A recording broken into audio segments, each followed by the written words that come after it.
Did the dress designer cause the prom queen to be late for the ball? I went there, all he had was the cutout fabric and the applique sewn on. That's all he had, and we stayed there till 6 a.m. The clients who I continued on paid me in full, so it goes by priority. You know how important that event is to a high school senior, right? There's no way that she should have been trying on this dress for the first time the night before her prom. Plaintiffs Damona King and Michelle Bert say they paid the defendant to custom make a prom dress, but it turned out looking horrible. They're suing for a refund, emotional distress, and related fees. Defendant Tyran Marquis says he doesn't owe any money because he completed the job and the deposits are non-refundable. He's countersuing for the balance owed on a dress. All rise. Court is in session. The Honorable Judge Faith Jenkins presiding.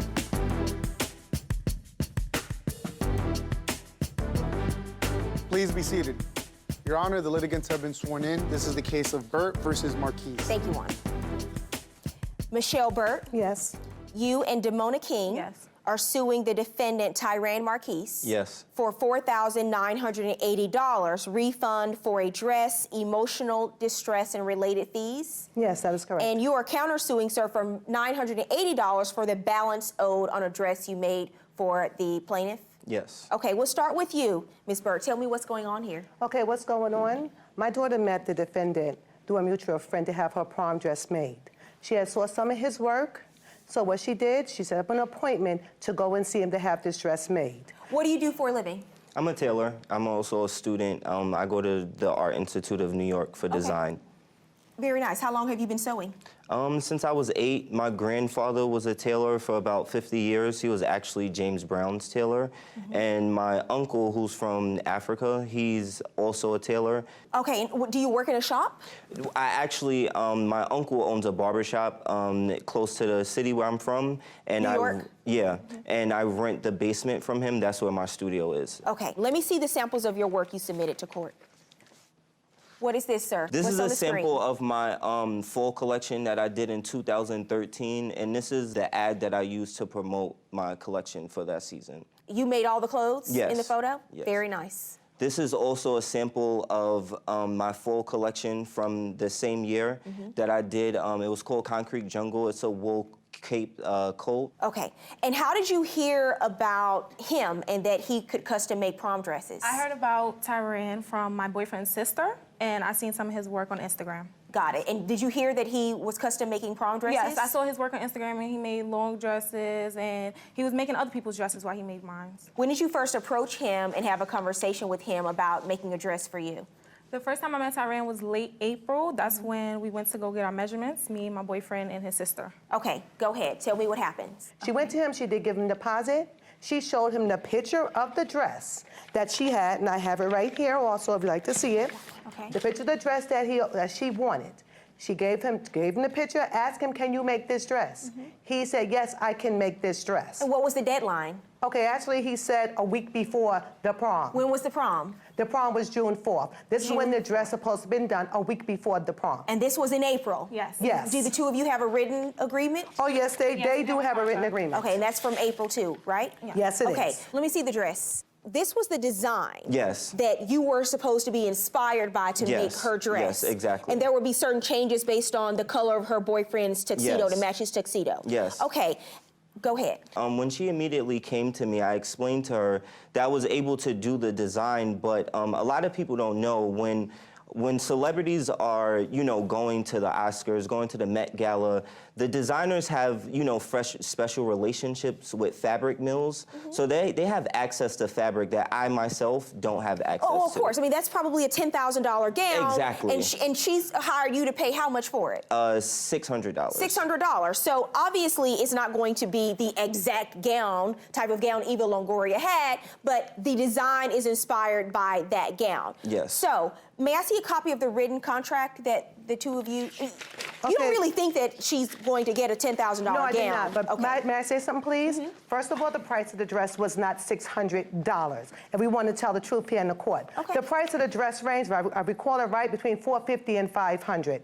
Mind you, Judge, when I spoke on the phone to this gentleman, when he told me about the material effect, I asked him, do you want me to give you more money to That's not true. Excuse me, to purchase more material, a better quality of material. The gentleman turned around and said to me, ma'am, it's not necessary for you to give me any more money, okay? That's not He said, true. What was the agreed upon price, the total amount for the dress? it was $450. And you say it was? $600. It was $600. Okay, because you why is have that to- not in the contract? You have a written agreement here. Are these 2 pages, is this the entire contract? Yes, that's the entire Okay, contract. why won't you put the total cost of the contract in the contract? The final price of the garment is not decided until I figure out what materials Okay. are being used. And do you have any communication in writing with her? Once you figured out the materials that you're going to use, did you tell her this is now what the dress is going to cost? In writing, no.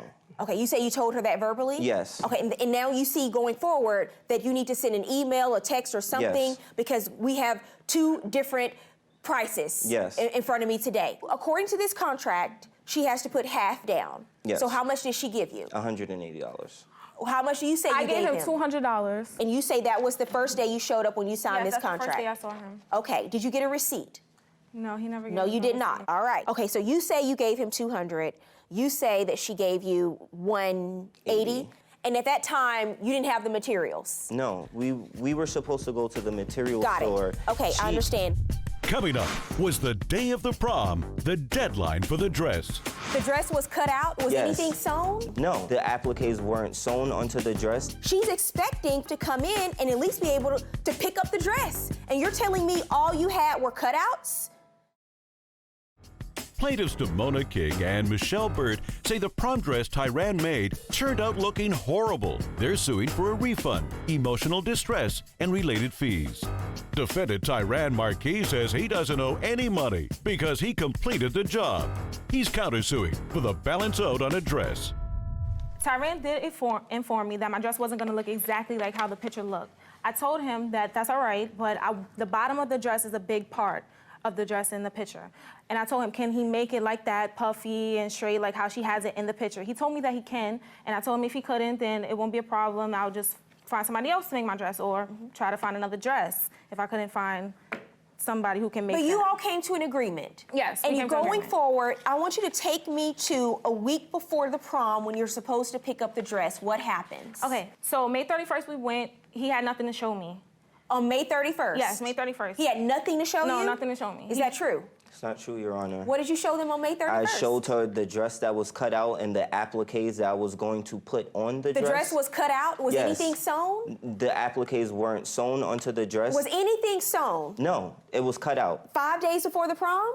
Ma'am, she didn't pay me a full deposit. At this Ma'am. point, I explained to her what had to be paid. The clients who I continued on paid me in full. So it goes by priority. Paid you in full, like the total amount? Yes, the full total amount. And I explained to her, your dress is going to be done, yes, but I have to handle these clients first. Stop. That's not how this works. That's not what your contract says. Your contract clearly states that when a client pays you a down payment, which is half of the final price, once that down payment is made, that you will start production of their order. And that the second payment must be paid upon pickup of the order. Now, you have a client here who's paid you a down payment. You know her prom is June 4th, 2015. She's showing up a week before to try to get the dress. Nowhere in the contract does it state that it's a priority if someone has paid you full price. She's expecting 5 days before the prom to come in and at least be able to pick up the dress. And you're telling me all you had were cutouts? And that you've been communicating with her through this entire process? Ma'am, that's why I tried Could to... it be that you were in school, this was prom season, you were overwhelmed? Because what you're telling me now, they haven't done anything wrong. That's what I was trying to tell you was my machines weren't working, and that's the truth. When my machines Okay, weren't... but that's another excuse. No, it's not an excuse. She didn't pay me a full deposit. That's Judge why I Faye, didn't can I say start on her something? dress. Okay, And that's what I was trying to tell you. What happens? When do you show up to pick up your dress? I went May 31st because that's what I have text messages. And it of him wasn't telling me- ready. Yes, When it did was you not go ready. back? I went back June 4th, 11 p.m. No, June No, 4th, June 3rd, June 11 p.m., 3rd at sorry. 11 p.m. the night before the prom? Yes, night before And what prom. happens when you show up? I went there, all he had was the cutout fabric and the applique sewn on. That's all he had, and we stayed there till 6 a.m. You stayed overnight? Yes. For what? Waited for him to make the dress. So you worked all night, overnight, to make her dress for the next day? Yes. And she sat there and she told me step by step what she wanted on the dress. Why is that okay, Mr. Marquise? Why is it okay? Yeah, she gave you a deposit back in April. Why does she have to be there all night and give you step-by-step directions on how to make her dress Because the I night had before her 5 prom, clients sir? who were ahead of her who paid me in full. Were you happy with the dress when you finished? I was not, because it was not what I was told that I was gonna get. The bottom was, the tool looks very cheap. It doesn't look But you nothing told me like. where Did you to take put the the dress? tool. Did you take the dress that night? No, I did not. You did not take it, No, I and did you did not. not pay him the rest No, of the I did money. not. Okay, let me see the final dress, sir. You brought it with you today? Yes. Coming up on Judge Faith, was the designer a diva or just doing his job? I called him on the phone and I let him know. I said, this dress is really horrible. He turns around and says to me, you don't talk to me like that. I said to him, you are suspected to get criticism when someone is paying for it. He turns around and say, F you to me. Plaintiffs Damona King and Michelle Bert say the custom-made prom dress looked horrible. They're suing for a refund, emotional distress, and related fees. Defendant Tyran Marquis says he doesn't owe because the deposit was non-refundable. He's countersuing for the balance owed on a dress. And let me see the photo of you in the dress. You submitted a photo of you wearing the dress. I want to see that. Okay, That that's is not you the same dress. in his shop wearing the dress. It looks like the same dress. He added more tulle. If you look at the dress that I'm wearing right here, it was not that full. Okay, It was all not right. that much tulle, and it was not cut like that. I'm going to step down and take a closer look at this. Yeah, it does look a little fuller now, but let me just take a look.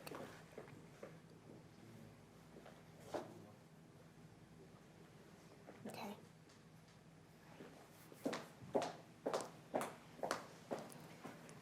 It's not your best work, Mr. Marquise. It's not your best work. And I actually wouldn't expect it to be because you stayed up all night to do it. And it's just like a student staying up all night to try to cram for an exam. You're trying to get everything done at the last minute. Based on the photos you showed me, you do good work. But you don't do your best work when you're staying up all night trying to cram and get it done and rush. You end up going to the prom and you had to purchase another dress? Yes, 8 a.m. that morning when the stores opened. We went to around three different stores. We was calling many stores to ask them, do they do alterations the same day? A lot of stores don't do alterations the same day for prom dresses. Where'd you get your dress from? A place called Chesmoy. And you brought that dress with Yes, you? I have brought Let that me see dress. that dress. Can I say something, Judge Faye, please? I called him on the phone when my daughter sent me the picture of the dress, and I let him know. I said, this dress is really horrible.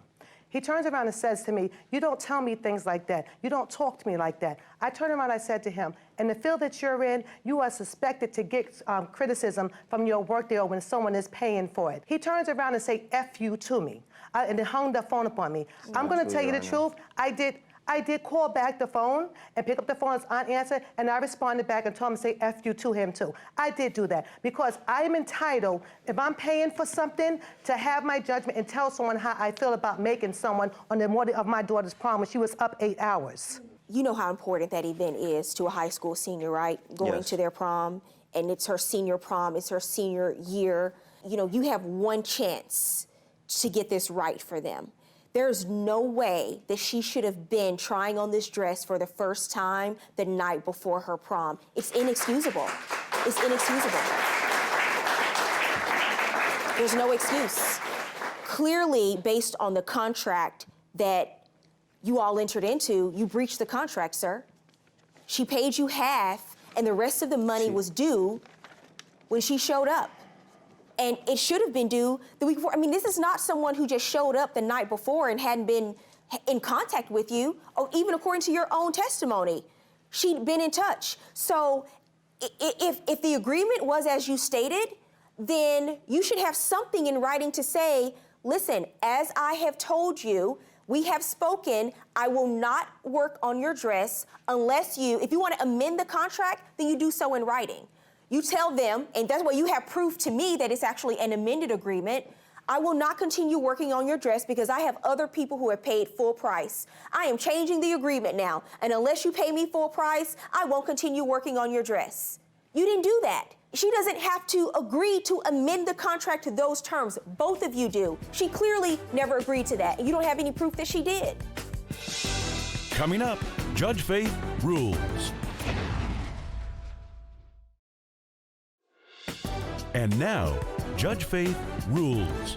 Clearly, I think you do great work. It takes someone with a lot of skill to put together the pieces that you did and that you showed me. I think in this case, you got overwhelmed. You were too busy, you were in school, it's prom season, and you appear to take on too much because you can't tell me that you do your best work from 11 p.m. to 6 a.m. in the morning trying to sew a dress for someone. So this is not an indictment on your skill or what you can do, because I think you can do better. But this case, this instance, it wasn't your best work. You're a young entrepreneur. Take this as a learning experience, all right? Yes. Okay. And it's By the way, great outfit today. Thank you. I made this as well. You made this yourself? Yeah. Okay. I'm not in no way trying to, make excuses for my actions, not at all. But, I had a great relationship, with the boyfriend's friend. I was trying to I didn't want to tell her I wasn't, able to do it for her. Because like I said again, like you said, it is an important moment, and she didn't tell me she didn't want the dress. So in my mind, she still needs a dress, so when she came in my shop, the night before, yes, I understand that that's not what I should have done, but she guided me step by step. Okay, I want the appliques here. I want the tool here. And that's what I did. So if I did exactly what you did, what you told me to do, should he not be compensated for the job? You didn't really do the job, though. That's the problem. She had a right to expect the dress to be ready prior to her getting there, sir. She shouldn't have to be there and walk you through step by step and I know you know this. I don't understand why you're telling me this right now. You know that someone shouldn't have to be there for 6 hours telling you step by step how to make their garment. She had an expectation to come in, try on the dress, pick it up, make the payment, and leave. You are suing for the remainder of the balance you say they owe you for finishing the dress and related fees, $980. I'm dismissing your counterclaim. Judgment in this case for the plaintiff, I'm ordering you to return the $200 deposit that she gave you for the dress. In addition, I am going to order $500 in punitive damages in this case. I rarely order punitive damages, but I'm going to tell you why it's appropriate in this case. She showed up the night before her prom. She had to stay up all night long, the night before the prom, watching you sew this dress. She went to the prom the next day. She had to go shopping the next day, last minute, adding stress to the day of her prom. And even at the prom, as she wrote in her paper, she was exhausted because she'd been up all night. And that's because you simply dropped the ball. Judgment in this case for the plaintiff, $700. Good luck.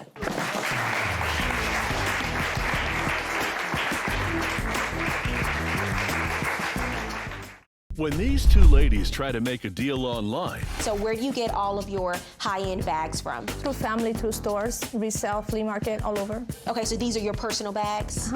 Both get stuck holding the bag. I had to give a lot of her bags back because they were counterfeit. I never went up to her and I never told her like this is real. I said I don't know. So what happened? How did you end up selling a counterfeit bag?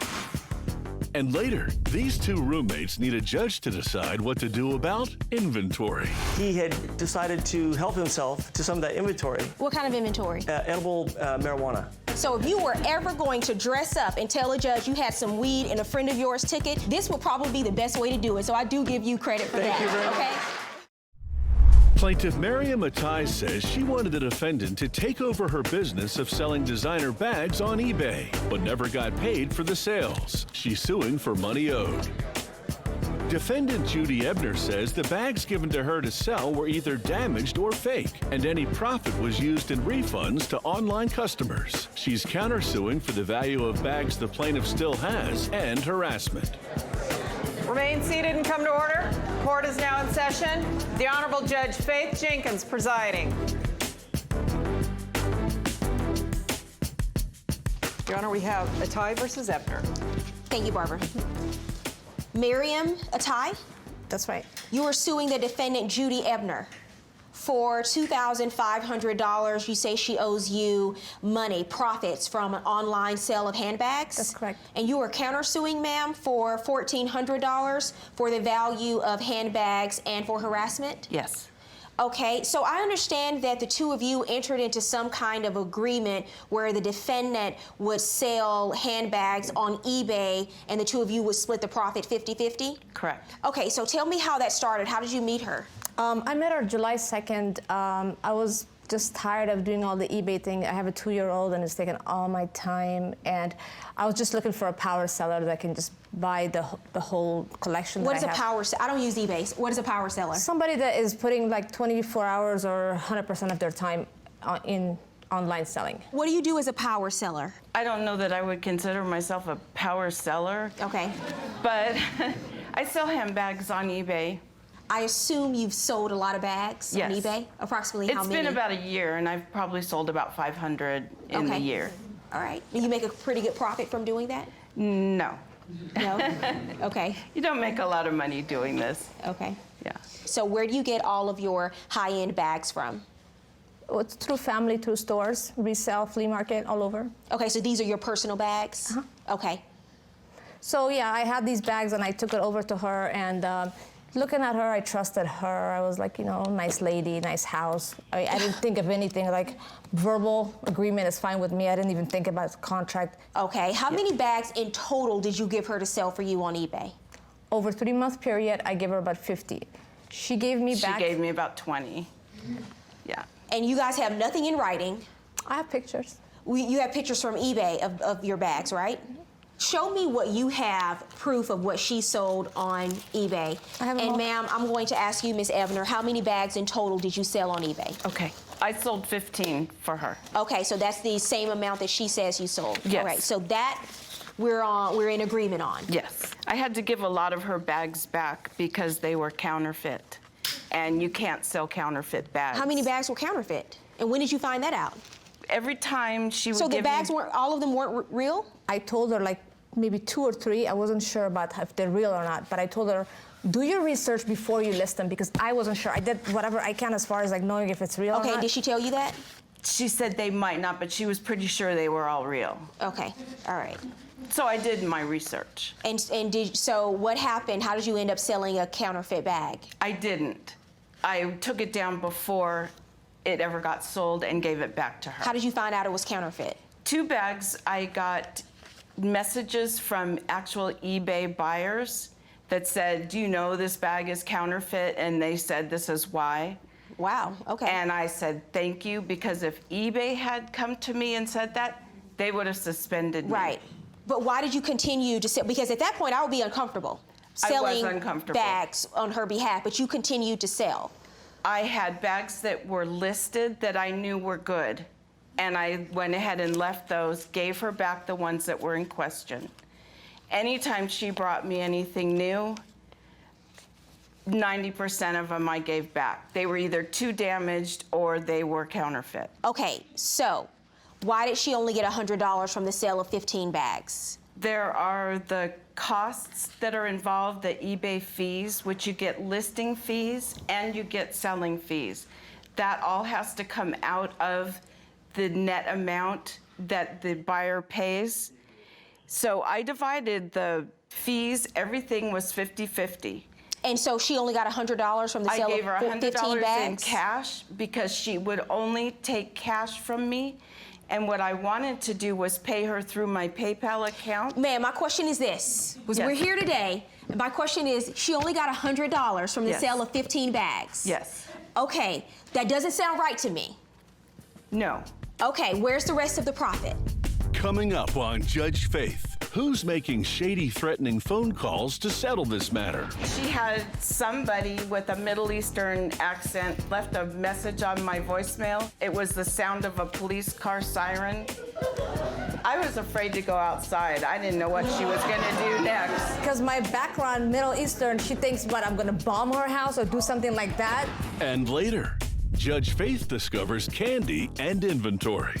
I took a handful of candies that he had in a cabinet. Oh, so you call it edibles, you call it candy. It wasn't. I call it weed. They call it weed where I come from, just so you know. Plaintiff Miriam Matai says she never got all the profits from the designer bags she consigned to sell.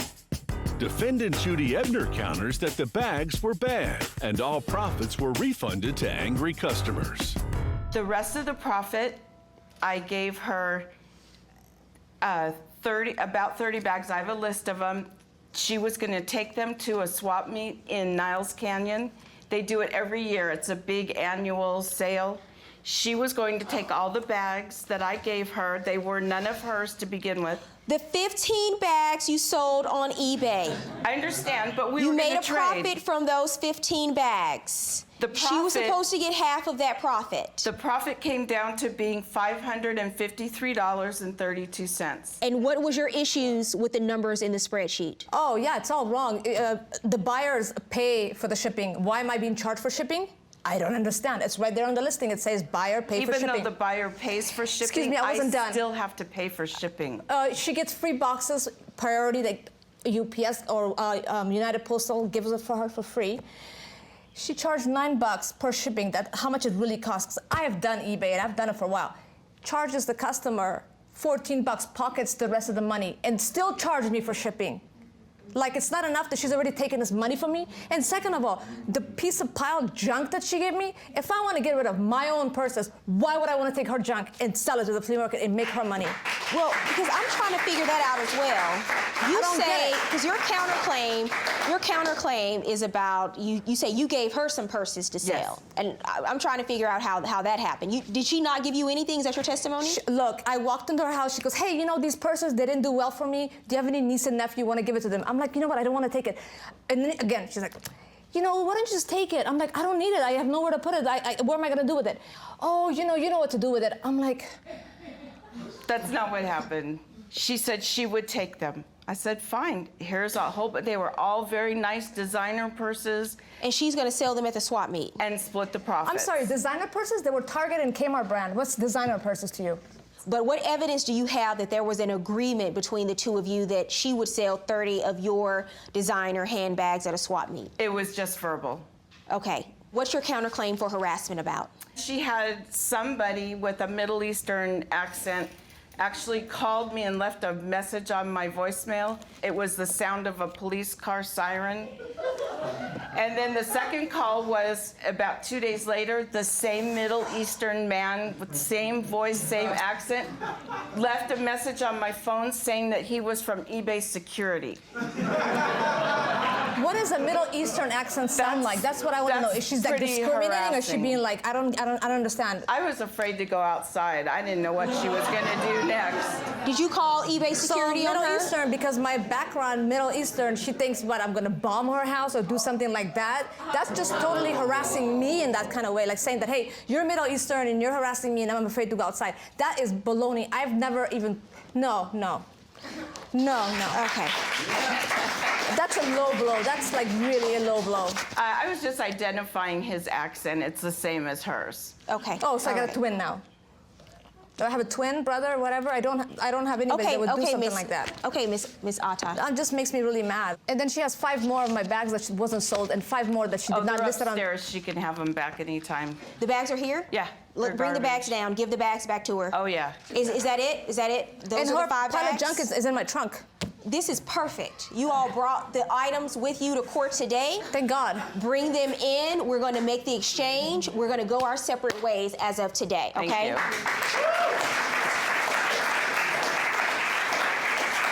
This is one of the reasons why when you decide to make a partnership with someone, because that's basically what you did, even though you're selling bags on eBay, you entered into a partnership, you just decided to do this sale, nothing was in writing, and you've both brought me a ton of papers to try to figure this all out. And on your counterclaim, I am ordering that she return the bags that she has with her, that she brought with her to court today.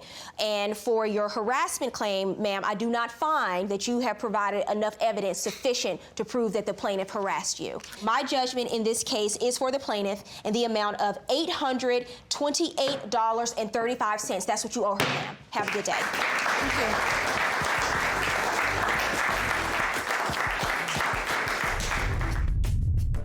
Plaintiff Ramez Wissa says he rented a room from the defendant, but had to leave town after losing his job. He's suing for his security deposit and personal property. Defendant Scotty LaRock says his former roommate agreed to a 6-month rental, and he forfeited his security deposit when he left early.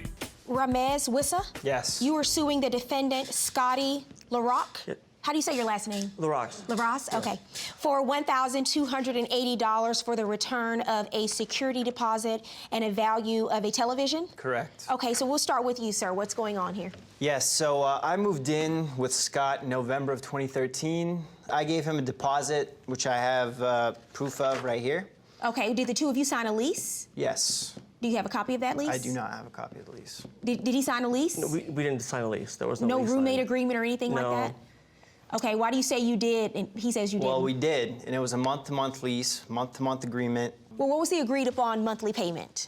$950. Is that true? That's correct. Yes. Okay, so although we don't have a lease, both of you agree that you agreed to pay $950 and it was month to month, sir? There was a month-to-month term, but it was with a 6-month lease agreement. Okay, He's so gonna why give don't me you have 6 the lease? Because we never signed anything. It was a verbal agreement.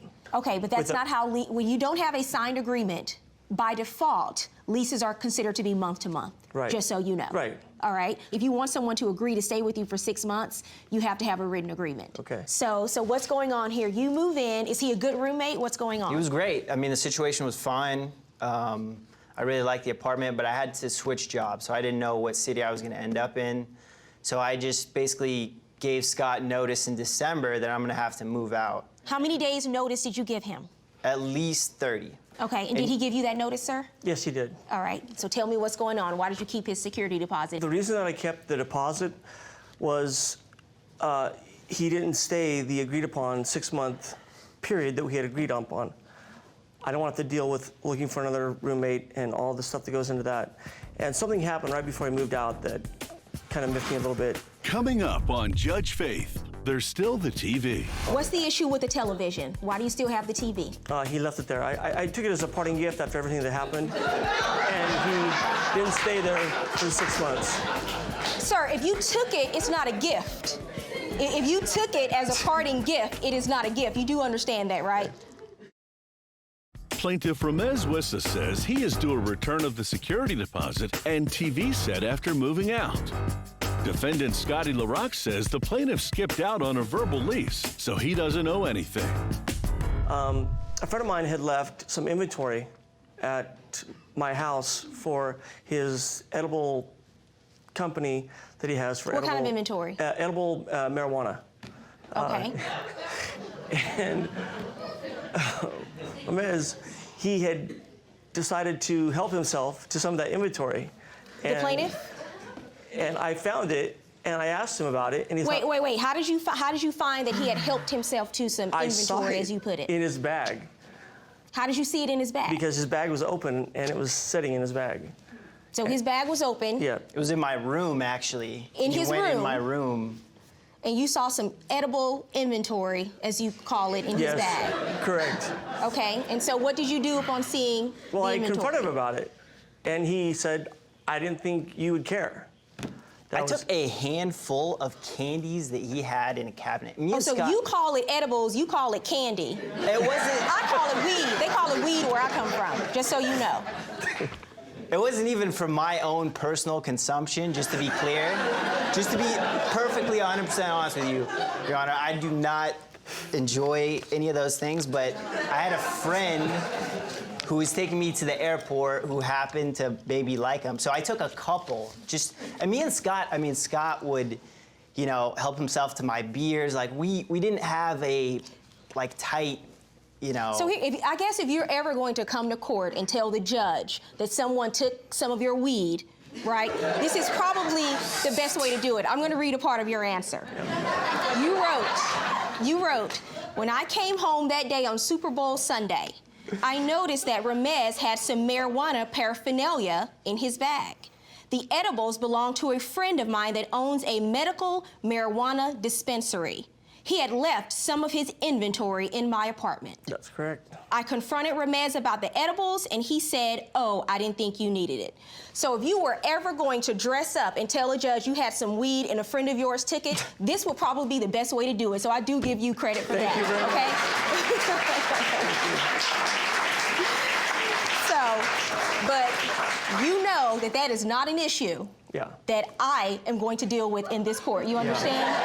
So, what other reason are you keeping his $950 security deposit? The fact that he didn't give me the 6-month we agreed upon stay. You do not have a signed lease, sir. That means it is month to month. He gave you more than 30 days notice. And Your Honor, he never told me that there was a problem with me moving out. He was like, go ahead, do your thing. Well, here's the problem was, he was never like, I'm gonna keep your deposit. You didn't give me enough notice. Because if there was a situation, I would have looked for somebody to fill my spot. There's no problem of getting somebody to move into a great apartment in West Hollywood, you know, for that much. I would have been more than happy to help. What's the issue with the television? Why do you still have the TV?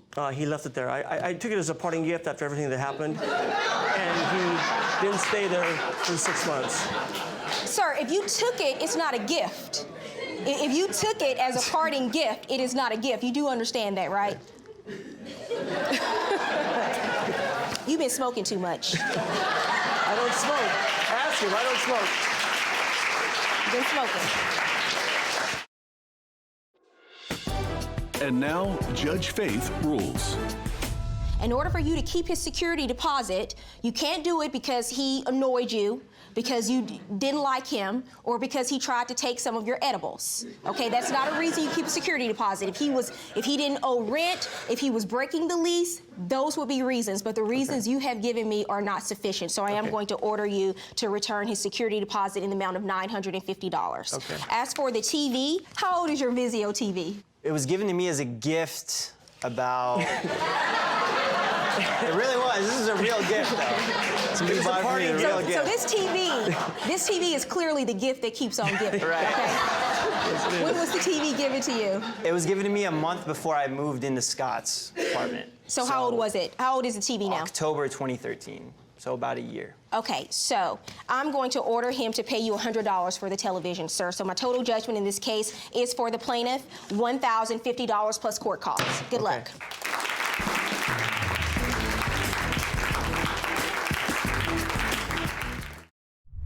A mother of the bride confronts the designer dress boutique owner who sold her a dress for her daughter's wedding but didn't deliver it. I called her up, and she goes, I lied to you. I don't have the dress. I wasn't in there, but she has changed the story around with her delusional mindset. She never, ever made an appointment. Is the dress in New York? Is it in Bronx, Queens, Brooklyn? Where's the dress?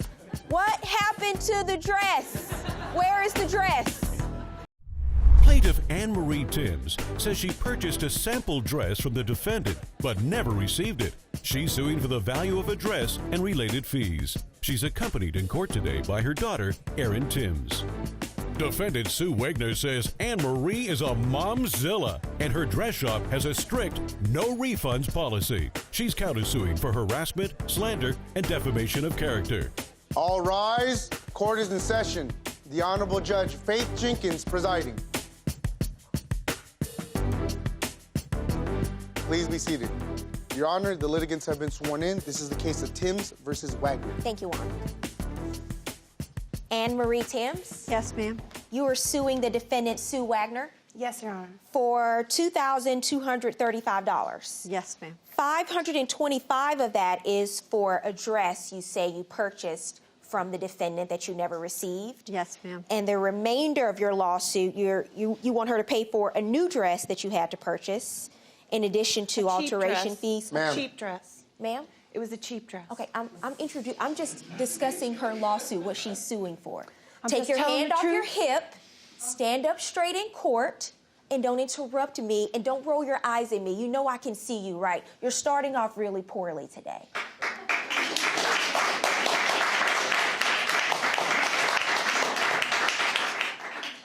Okay, as I was saying, and you're also suing for over $1,400 in mileage, correct? Yes, ma'am. You are countersuing for $1,000 for harassment, slander, and defamation of character. Yes, ma'am. Yes, I am. Ms. Timms, I understand that you purchased a dress from the defendant for your daughter's wedding last year. Yes. And you purchased it in May. Right. And the wedding was supposed to take place, or did take place, in September. September 12th. But you never received the dress, and that's why you are suing. And I understand that you are a boutique owner? Yes, I am. What kind of boutique is it? It's a fabulous boutique. This particular boutique is for the best people in the world. It's not for people that you can't afford to come in there. And this lady did. What kind of... When I asked what kind of boutique, I just wanted to know what kind of clothes you sell. Oh, I'm sorry. The most beautiful clothes. Is it a bridal boutique? It's a bridal boutique, but it's a custom atelier. And for the most part, everything that I have there is exquisite. It's going to be a long day. Why don't you tell me about the dress you purchased, ma'am? I went to the store and... looked for a cheap dress. I looked for a dress. So, Miss Wagner. Yes, ma'am. I looked for a dress. Let's go over the ground rules briefly. I need to hear about her case, and you'll have the opportunity to respond. I'm sorry, Your Honor. Okay, thank you. Go ahead. My daughter came with me, and my sister and my mom, and we were looking for a dress for my older daughter's wedding. So we had bought a dress from Sue before for my younger daughter's prom, and it was beautiful. Okay, so that experience, you had a good experience with We had a great experience, and we had left the dress there. We bought it off the rack, which is the same thing we did for this dress. Well, tell me about this dress. What happened with this dress? We went up to the store. We tried it on. My sister loved it. My daughter was... And this was a dress for you? For me, mother of the bride. For your oldest daughter's wedding? Yes. So you tried it on. It was a sample dress, as I understand. It was a sample dress. You loved it, but it needed some alterations. I liked it, but I wanted my daughters to look at it, my younger daughter to look at it. Did you buy it? Yes, I did. How much did you pay for it? I wrote her a check for $425 and paid $100 in cash because I didn't want my husband to know how much I paid for the dress. Okay. Oh. Listen, you do what you have to do. You know. So you got the dress, and what kind of alterations did it need? It needed a hem, and the front needed cups to be put in. I have a picture of the dress if you'd like to see it. And so that was in March of 2015. May. That was in May of 2015, and you were supposed to pick up the dress when? She was in the middle of prom season, so she was working with prom dresses, and I said that was fine. Yeah, that's a prom dress. We can you just tell me when you were supposed to pick the dress up? When I called in July, they said come up the first week of August for the fitting. Okay, and how far away from the shop do you live? Maybe 250 miles. So it's a long drive. Yeah, we're in Virginia. Wow. She's in New Jersey. Okay, so that's why you're suing for mileage. Yeah. Oh, yeah, there's the J-Lo dress. Why do you call it the J-Lo dress? Because it's for a kid. And I had to make this dress suitable for an older lady or a more mature woman. That is not what you say when you Hold on a say second. Hold on a second. I want to hear this, please. You had to make it more suitable for an older person? Well, if you look at it, Your Honor, her whole stomach's out, her back is out, her boobs are sticking out, and you can't be a mother of the bride and wear this. You can't. Okay, but... So she bought a dress off the rack. But you can because it was her choice and she chose to. So she can. Wait. Let me say, you sell dresses. You don't decide what people wear. No, Am I didn't. correct? She decided, as a matter of fact, she decided that she wanted me to embellish the dress. What's the reason she gave you as to why you never got this dress? She said she moved it to the New York warehouse. But before that, what was the reason she said it was in a warehouse? I'm not sure. You know. We had gone, my daughter and I, if she could come up, my daughter and I went to talk to her. And oh no, your daughter's hold on a second. Wagner. This story is getting better by the minute. Coming up, did miscommunication cause the dress deal to unravel? She canceled the order and said she wanted her money back. I know. She came into the store. What do you mean by she canceled the order? She already purchased the dress. There is no order. She didn't care if I had the dress. You expect me to believe that she paid $500 for a dress for her daughter's wedding and she doesn't care that she doesn't have it? Plaintiff Anne-Marie Tim says she wanted the dress, but Sue refused to give it to her. She's suing for the value of a dress and related fees. She's accompanied in court today by her daughter, Erin Timms. Defendant Sue Wagner says the dress was ready to be picked up, but Anne-Marie changed her mind about it. She's countersuing for harassment, slander, and defamation of character. So we drove up the first week of August. We went by the store. Sue was outside, so I walked up to her and I said, "You have my dress. I came to do the fitting." And she goes, "Yeah, I can do the fitting later today. Call me after 4. I'm busy right now." And after 4, I called her up, and she goes, "I lied to you. I don't have the dress. That's a It's lie. not here. That's a lie. It is not." She said, "It's not here." So she goes, "I can't fit the dress." Okay, and what are you a witness to, ma'am? We stopped by the store to figure out like what was going on, like why she didn't have the dress, like where was the dress. And I went with my mom and my grandma, and I spoke to Miss Wagner in her like studio above the store. And what did she tell you? And she told us that like, oh, we're loyal customers. We've been there before. My mom has purchased like cocktail dresses from her. I got my prom dress from her. And she said that like, oh, of course, if I don't give you a dress, like we'll give you a full refund. You're loyal customers. Like, why wouldn't I not? But why did she say she did not have the dress? She never said in that appointment she didn't have, or why she didn't have the dress. She just said it was in New York for, I believe it was for storage. And you were concerned because at that point, why would it be in New York? Right. Yeah. Okay. And so is that the last conversation you had with her about the dress? No. So what's going on that day? It was the dress in New York? I wasn't there that day, Your Honor. So they never had the conversation with you? No, I wasn't there that day. They're just lying about this conversation? Totally. They're totally lying. The person to whom she spoke was my assistant who does work for me in the upstairs.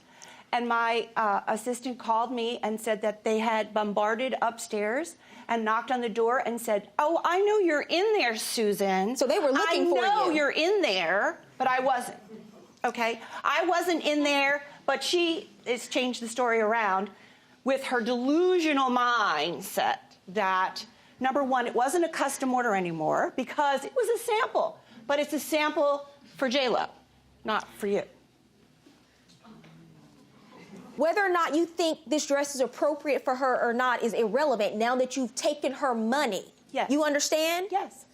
So you've made promises about what you would do to the dress and then deliver the dress to her. She never, ever made an appointment. We are strictly by appointment atelier. So that's why she didn't get the dress, because she didn't make an because the appointment. dress She can't just show up at your boutique. Well, if somebody shows up and they don't have an What appointment... happened to the dress? Where is the dress?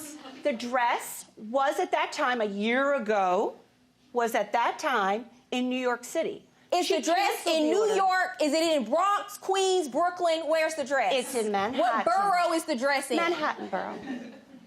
Manhattan, Your Honor. Manhattan.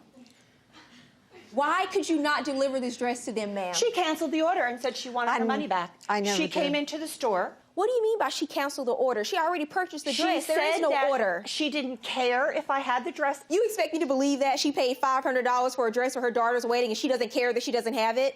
$500 Really? is a cheap Tell dress. me about she didn't cancel the order. She paid for the dress and you're not delivering it. There is no order.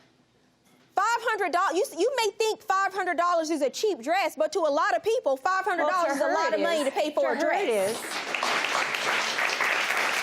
And you sold it to her. Something happened. You were not able to produce the dress to them. And you're not giving me the reason as to why. Because for me to have the beadwork done on the dress that she wanted, we were doing that because she was a very good customer of mine before she became the Wicked Witch of the East. No, you're not going to call her names. Well, she was a very good client, and we always extend and do things far beyond. And we always go out of our way, and we don't mind going the extra. So what happened? She turned into a total...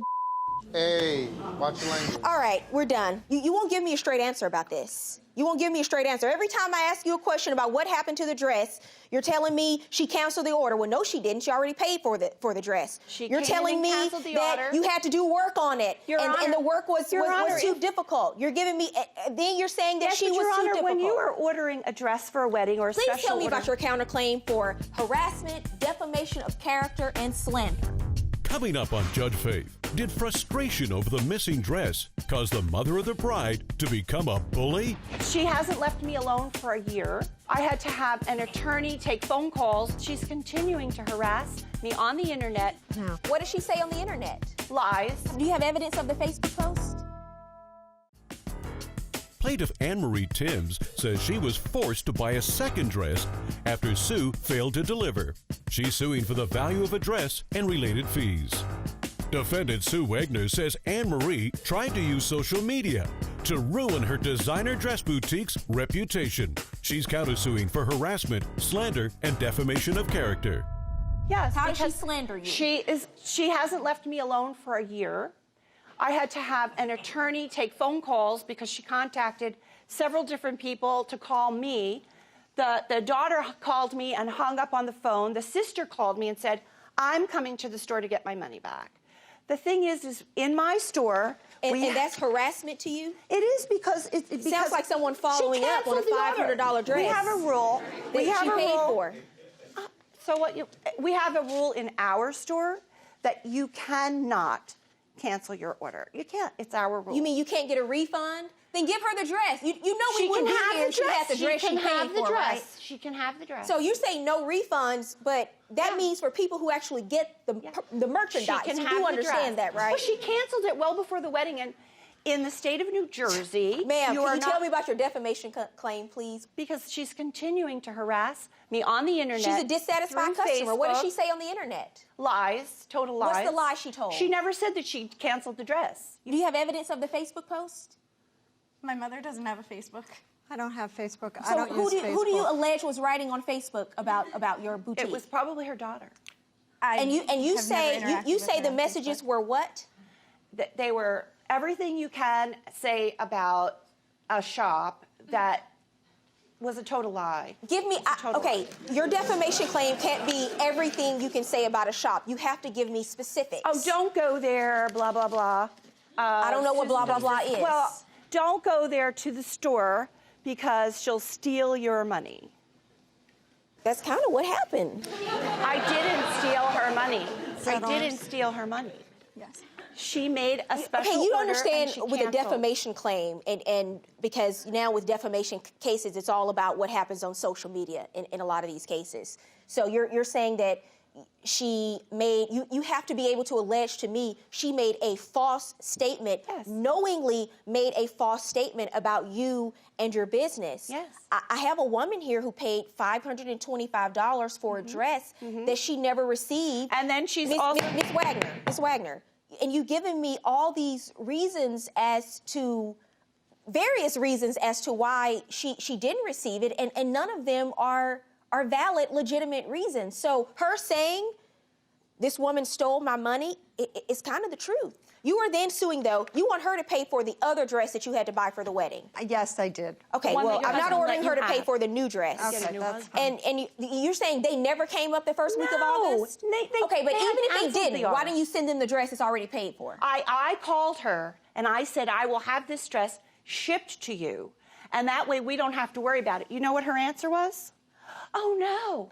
You told me you were going to give me a free hem. And I'll come from Virginia so you could free hem it. And I'm like, that is cheap.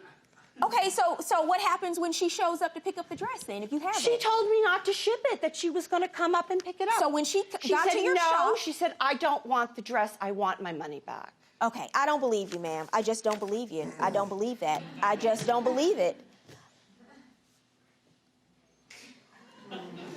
And I have to tell you, it's so strange to me that someone would sell a dress and then completely trash the dress after they sell it. It's horrible. It's not made for her. It's for J-Lo. It won't look good on her. How do you think your customers are going to feel when they see you trashing people in their dresses that they buy? I tell them the truth or I don't sell it to them.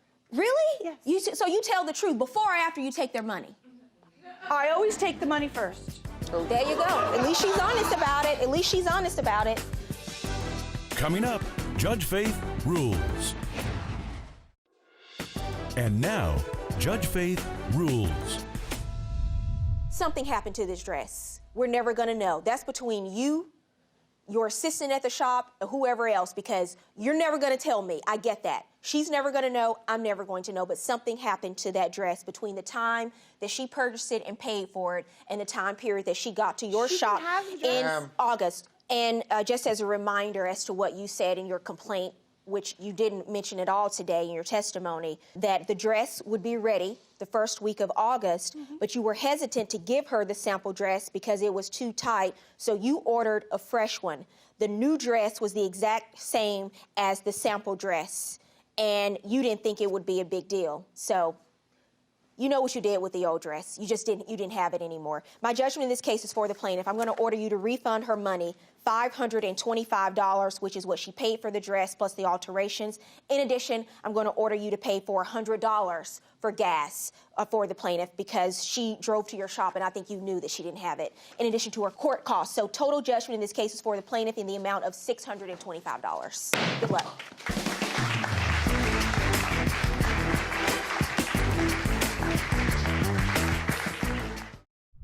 A father brings his daughter to court, demanding his money back for the dress he bought after the wedding plans get put on hold. He came to my job out of the blue and said, I believe that if you see something that you want, you should be able to get whatever you want because you deserve it. Never was it pinpoint on a wedding dress, whatever you want for the wedding.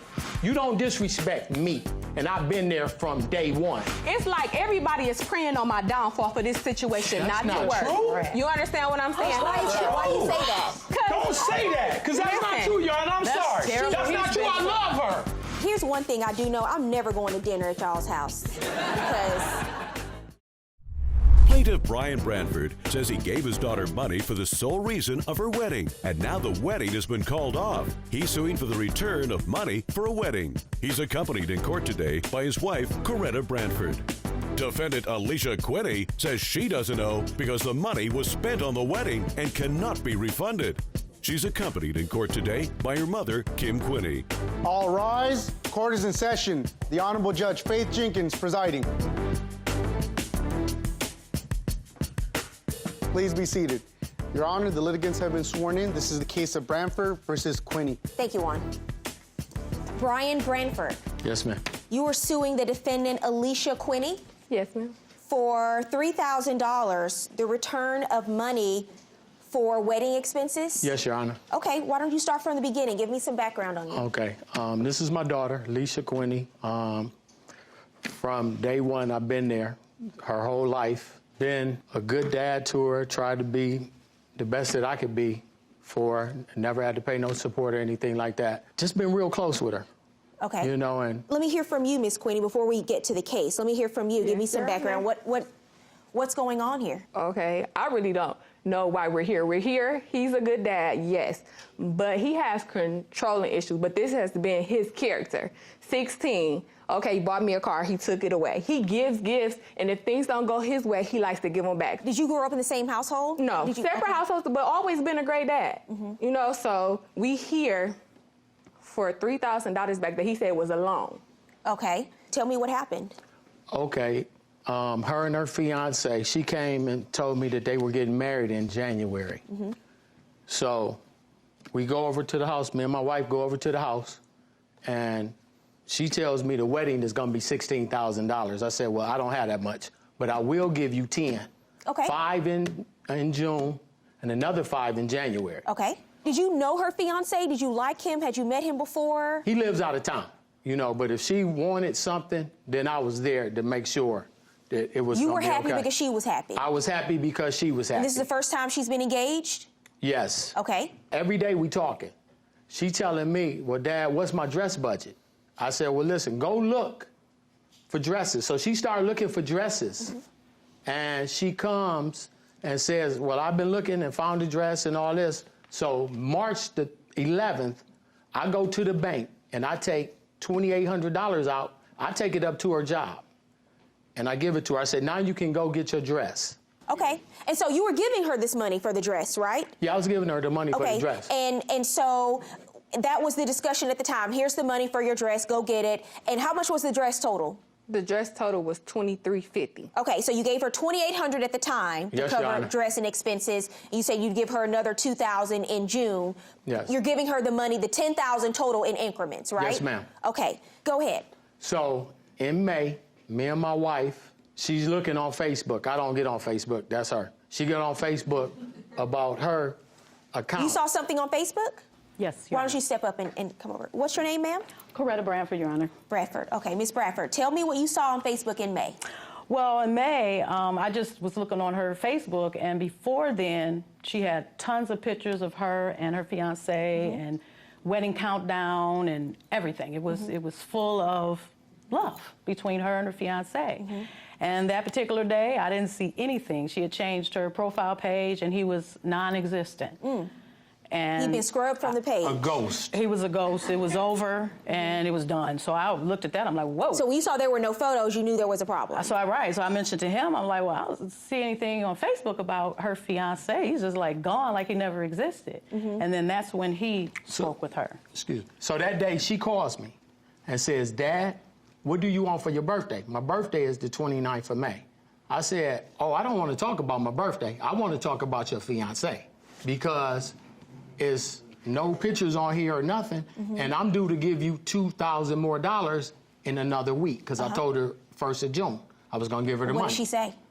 She said, Dad, you always going to the left. I just called you about, been very disrespectful about this whole situation with this guy. But that's what she said. She said, you always going to the left. I just called about a gift for you. Did she tell you that they broke up? She didn't tell me then. 2 days later, Your Honor, she calls me back and says the wedding is off.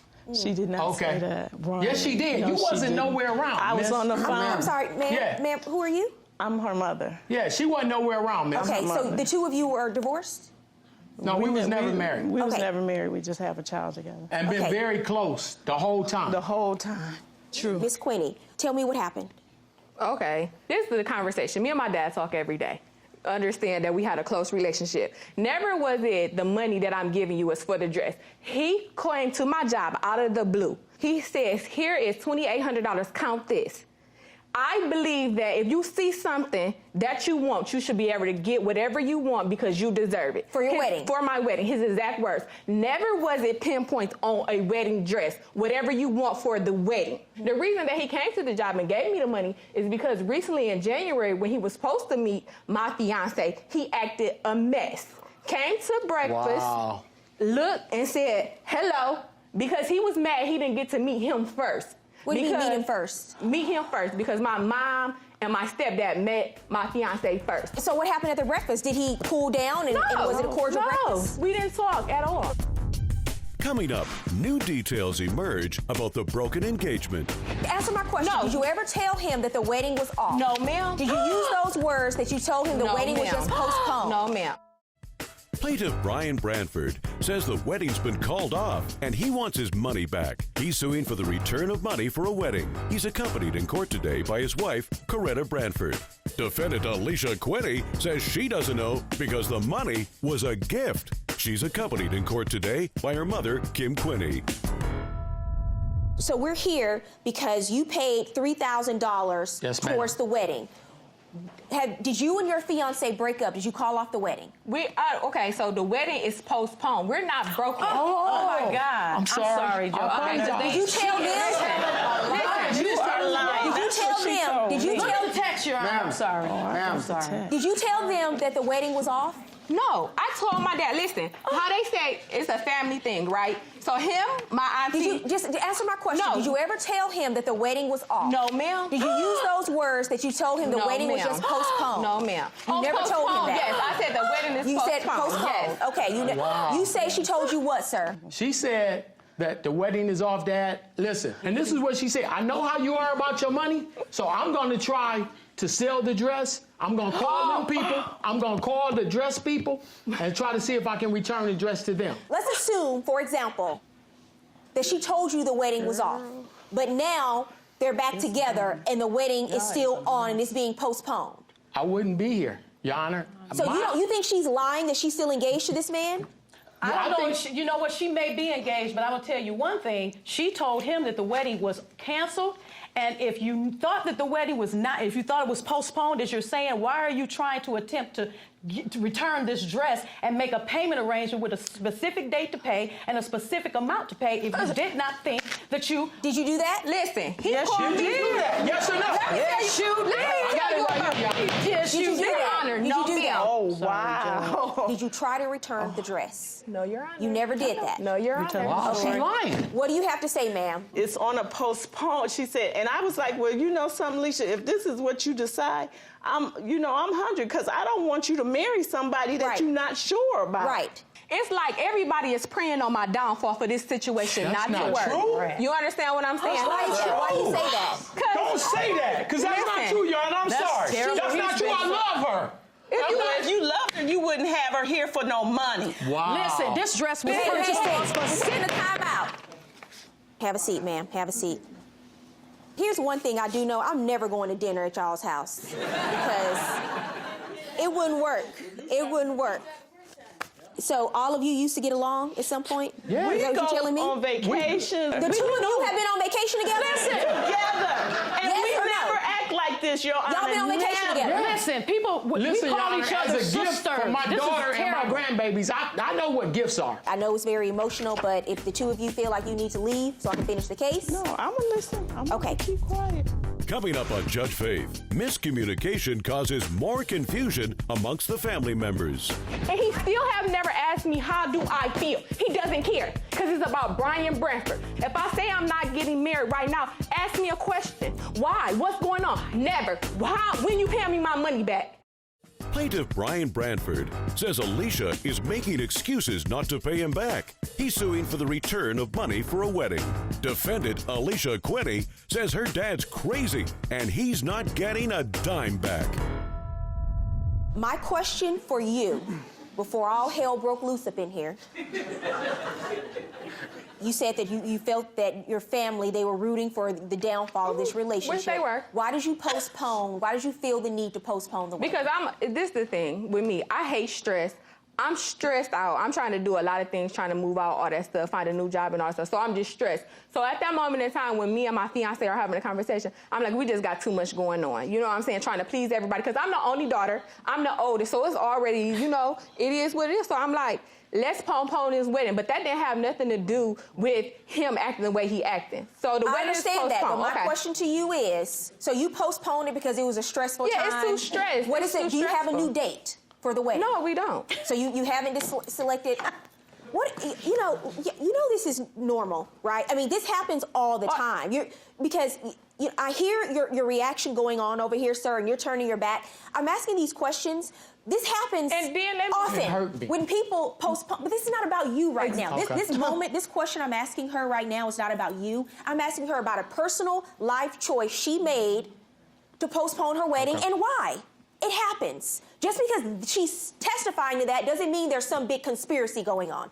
Calling the wedding off, you're saying it was not about you changing your feelings about him. No. It was more so about external pressures at the time. I'm like all these people, yes, I done broke down in tears, been over my friend's house crying to my mama and everything, yes. And let me tell you one thing about my dad. He never once asked me, why you want to postpone the wedding? When I told him this, guess what the first thing he said? When you pay me my money back? Oh, my God. I'm like, Mom, let me tell you what my dad just said. He know I'm a single mother of two. He know that I do a lot of different things with my kids to make them great. And we here today. But it was him. He said he was giving me $10,000, nothing more, nothing less. So how is it a loan? Is what I'm not understanding. And he still has never asked me, how do I feel? He doesn't care, because it's about Brian Branford. If I say I'm not getting married right now, ask me a question. Why? What's going on? Never. I have a question for you, sir. Now that you've heard your daughter's testimony here today, do you really and truly believe that she is lying, saying that this wedding is postponed because she doesn't want to pay you back $3,000? Do you really and truly believe that? Yes, Your Honor, I do. Okay, that's a really bold thing to do. Yeah, because she told me the wedding was off. That was 2 days later. This is now many weeks have passed. Yeah. So, and she's saying that she's still together with him and the wedding is now postponed. Does that change your mindset right now about this money, because a wedding is going to happen at a date in the future? She has yet to tell me, Like, because we wouldn't even be here. You were just told. She just spent 2 minutes Yeah, she's testifying. lying. You don't believe her. That's right. Sir, if there's proof that she's still with this man and that the wedding is going to take place in another 8 months, you're still going to pay $10,000 for the wedding? Oh, no. So you're Oh, the, no, the money I you're won't give her another dime. So you were never because genuine she's been in the very disrespectful beginning? to me, Your Honor. Very. Okay. I'm the daddy. Listen. You the child. You don't disrespect me, and I've been there from day one. Well, you don't do that. How has she been disrespectful to you? Talking to me any type of way, not telling me what was going on. Far as she told me that the wedding was off. He's willing to throw away a 32-year relationship with me. I don't think that's going to happen. I don't think that's going to happen. Okay. So you're not going to speak to your daughter anymore over this? I'm not saying that, Your Honor. But listen. Oh. How has this affected your relationship with her? Like he texted me on Father's Day and said he's done with me. He's done. So how do you think that makes me feel? Somebody I talk to every day. Somebody I've been through hell and back with. Excuse my language. How do you think that makes me feel at the end of the day? I had anxiety attacks, missing work, kids at home, and he know all of that stuff. And for Coretta to be here like she's on his side, that's fine and dandy too. See, I know it all. My dad needs somebody else to tell him that he's wrong since he's always thinks he's right. Coming up, Judge Faith rules. And now, Judge Faith rules. I'm just going to base her testimony aside. I'm just going to base this on what you told me today. There's only one legal question here. Was the money you gave her a gift or was it a loan? That's the legal question. You say it was a loan, she says it was a gift. By your own testimony, sir, you said, I'm going to give her $10,000 for this wedding. Because what I find here is the stipulation that you added to this $3,000 came after the fact. It came after she told you, whatever she told you, whether it was canceled or whether it was postponed. The stipulation that she pay you back came after the fact.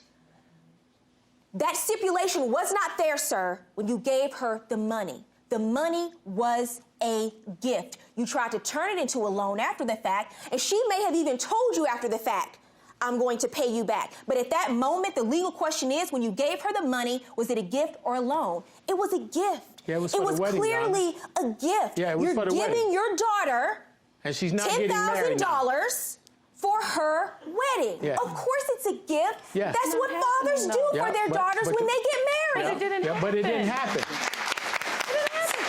Yeah, the wedding is not going to happen in June 17th, 2017.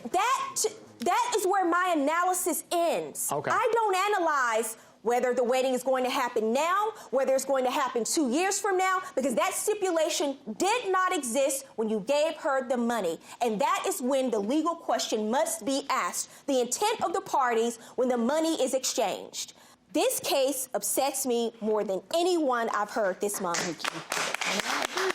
Because you all should not be here. You all should not be here. I worked in criminal court in Manhattan. I've seen families that are complete wrecks, okay? Your daughter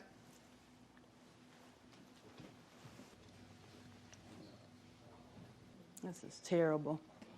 This is completely terrible. I do not understand how a father can sue his daughter over money for a wedding. That is probably going to happen at some point in the future, but if she did the right thing, because a lot of young people don't, they go forward with the wedding even though they have doubts. Yeah. If she did the right thing and she said, you know what, I don't want to do this right now, I'm calling this off, I've had problems, I've canceled.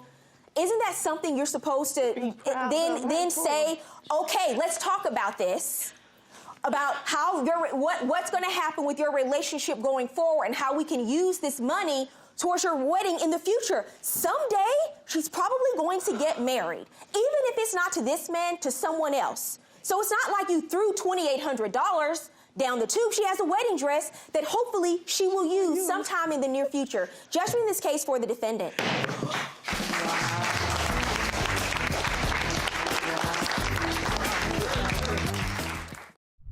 An artist and a designer argue over a verbal agreement to collaborate on designer hats. After I found out the hats were supposed to be used in Barbershop 3, of course, I did contact him about it. And when I did contact him about it, he didn't say anything about money or negotiation. You can't just make something and then you feel like, oh, well, since it's made, that's when the work actually starts. Nicki Minaj is going to wear your hat and you'd be like, great, here it is. You wouldn't have negotiated anything. And later, a weave goes wrong and the accusations fly between a client and her hairstylist. This is the hair. The ends of it was really tough. So what I did was I went and got the products that she advised me to get. It turned out like this. This is hair that I washed with the correct product. You can still run your fingers through the hair. It's not nappy and it definitely doesn't look like that. You're telling me that you put a dab of coconut oil on your hair and it virtually came out like this? Plaintiff Daryl Thomas says he collaborated with the defendant on designing a hat, but got no credit or money for his creative work. He's suing for unpaid earnings and illegal usage. Defendant Lamont Rudolph says he doesn't owe because there was never an agreement about money, and the exposure he got as an artist was secured with his own connections. All rise. Court is in session. The Honorable Judge Faith Jenkins presiding. Please be seated. Your Honor, the litigants have been sworn in. This is the case of Thomas versus Rudolph. Thank you, Juan. Daryl Thomas? Yes, ma'am. Yes, Your Honor. You are suing the defendant, Lamont Rudolph?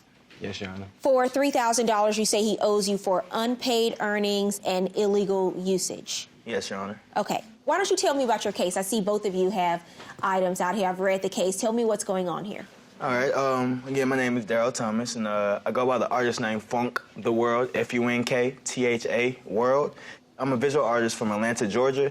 I run a boutique down there called The Dripping Star. We sell independent apparel brands. Also, I do my own artwork. I've been doing my own artwork for my whole life, and this is my main source of business. How'd you come up with the name Funk the World? I'm just Funk curious. the World? Well, my grandma, she always told me I had an old soul about me, and she always said, you can't fake the funk or, get out the funk. So I just kind of, after she passed, I just took that and kind of ran with it. But I just pretty much took the word funk and then said the world pretty much to give my explanation of what I'm going to do with my artwork. Got it. I understand. Yeah. Let me get some background from you, Mr. Rudolph. What do you do? And I have a Singer sewing machine in my courtroom today. Yes, Why we is do that? have the Singer something. Actually, I just got done using it to make your hat. Okay. That hat right there, the purple one, that matches the trim on my shirt that I just made backstage.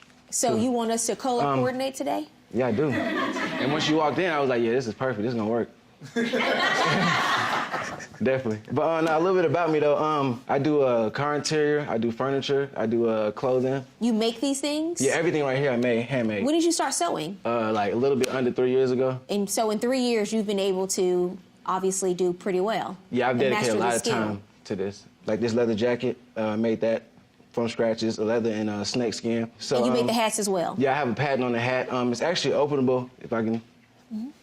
It's actually openable. It's for like your hair. So like once you put it on, you can just pull your hair through the top. You know what I'm saying? If you want to, you can step down and try it on. It's all good. I'm good. I see how But yeah, the but hat like that's works. basically how it works. It's just a comfort thing and style, Obviously, both of you are very talented. Yes. Right? And so you decided to collaborate and work together on a project. And Yes. now you're here because you Right. say you were not paid. Right. So why don't you tell me what happened? What did you do and how did the two of you end up working together? We pretty much collaborated, I want to say, back in 3-4 years ago. We have an Instagram, we follow each other on social media. Well, we didn't follow each other back then, but we had I had a friend that went to college with me, and he went to high school with him, so that's why I found out about him. And since then, we kind of contacted each other and was like, hey, we should link, collaborate. And one of the major things that we did collaborate on is a brand we call LR Funk for Lamont Rudolph and Funk the World.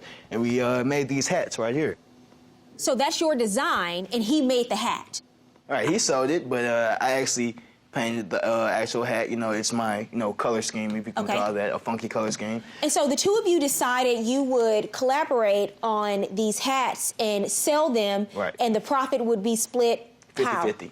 The one that we used was for the Barbershop 3, and it's not this exactual hat, but it's a clothes hat. And the one he used for the Barbershop 3 is the one Nicki Minaj actually wore. And that's why we're here, right? Yes. Because you say Yes, that Your Honor. the defendant used one of the hats that you made. That hat was used in the movie Barbershop 3. Yes, Your Honor. And you said he made a profit from that, and you saw none of that. What happened? All right, so what happened was, after we did the hat, 2-3 years go by, you know, we still have our hat as our own personal use now because we did not sell the hat. And, you know, there was talk about him using the hat with Nicki Minaj, and he had in Barbershop 3. So when I found this out, it wasn't beforehand. It was more about me finding out after the fact that he already talked to somebody, negotiated, whatever. And, you know, I'm finding out now that through promotions that the hat is going to be in Barbershop 3. Okay, so let me hear from you, Mr. Rudolph. Was the hat used in Barbershop 3 worn by Nicki Minaj, and did you profit from that? I would say yeah. Tell me how you profited from that. Like, I did a lot of self-promotion and made money that way. So you're telling me that they used it in the movie, and the exchange was, we use your hat in the movie and you get product placement because Nicki Minaj used to wear it. Can I see a photo of that, please? Yeah, of course. That's an Instagram post by Nicki Minaj wearing the hat that the two of you wearing designed. the hat, yes. Where's the hat? The barbershop producer said they lost it. How much did they pay you for using the hat? Coming up, questions are raised about how much was paid for the lost hat. Tell me about how you got money for damages. How much did you get? It's disclosed amount. Okay, disclose the amount. And later, a client demands a refund from her hairstylist after a weave goes wrong. Did she know at that point that you had not used braiding hair? Yes, she knew at that point because there's a mirror. So you were doing the hair in front of a mirror. She was sitting there watching it being done. Plaintiff Daryl Thomas says Lamont took credit for his creative work. He's suing for unpaid earnings and illegal usage. Defendant Lamont Rudolph says he doesn't owe because there was never an agreement about money when they designed the hat. How much did they pay you for using the hat? I wasn't paid for using the hats. They did pay me for what they said losing the hats. I got a damaging fee. And what's your position on that? You don't believe him? I don't believe him, but this situation has happened a couple times before. So with that being said, this is not something I have to take lightly because this is my service. So when it's stuff like that happens and I don't really see any benefit from it, at the end of the day, if he's using my product, even if it's lost, you know. Well, if it's lost, I mean, you're talking about a split, right? Because the hat is worth $400 to $500. Did you give the plaintiff an opportunity to make money on this deal? You can't just make something and then you feel like, oh, well, since it's made, it's just gonna sit there. No, you got. That's when the work actually starts. You know, like. Why weren't you more proactive once you find out that the hat is going to be used in Barbershop 3? After I found out the hat's supposed to be used in Barbershop 3, I mean, of course, I did contact him about it.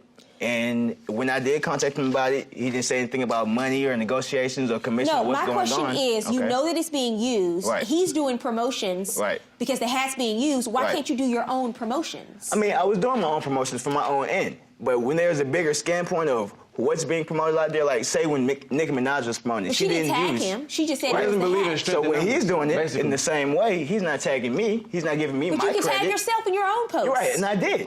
I absolutely did, and I did the same thing with him. Okay, the hat was lost. Tell me about that and how you got money for damages. How much did you get? It's disclosed amount. Okay, disclose the amount. You're saying it's undisclosed. I'm saying disclose it. I mean, it was 3 of them. It wasn't just that one. So it was like, we said like 5. 5 what? 1,000. We have 3 hats that were used in, at least one of them I know of was used in this movie. One of those hats was your design. Right. 1/3 of that $5,000 would be $1,666. Okay. The hat being lost, you are entitled to half of that, which is $833. I feel like we could have gotten more for the hat if I was in the initial agreement with the contract that he had set with these people. Worked harder. And that's why I felt like the hat was worth more. My job is to come up with a tangible number, and what you're talking about right now are intangibles. Right. If I would have been a part of this, I could have negotiated a better agreement. You wouldn't have. You know what they would have said? Nicki Minaj is going to wear your hat, and you'd be like, great, here it is. You wouldn't have negotiated anything. You would have been happy that she was wearing your hat because it's kind of a big deal. Judgment in this case for the plaintiff in the amount of $833. Good luck. Thank you.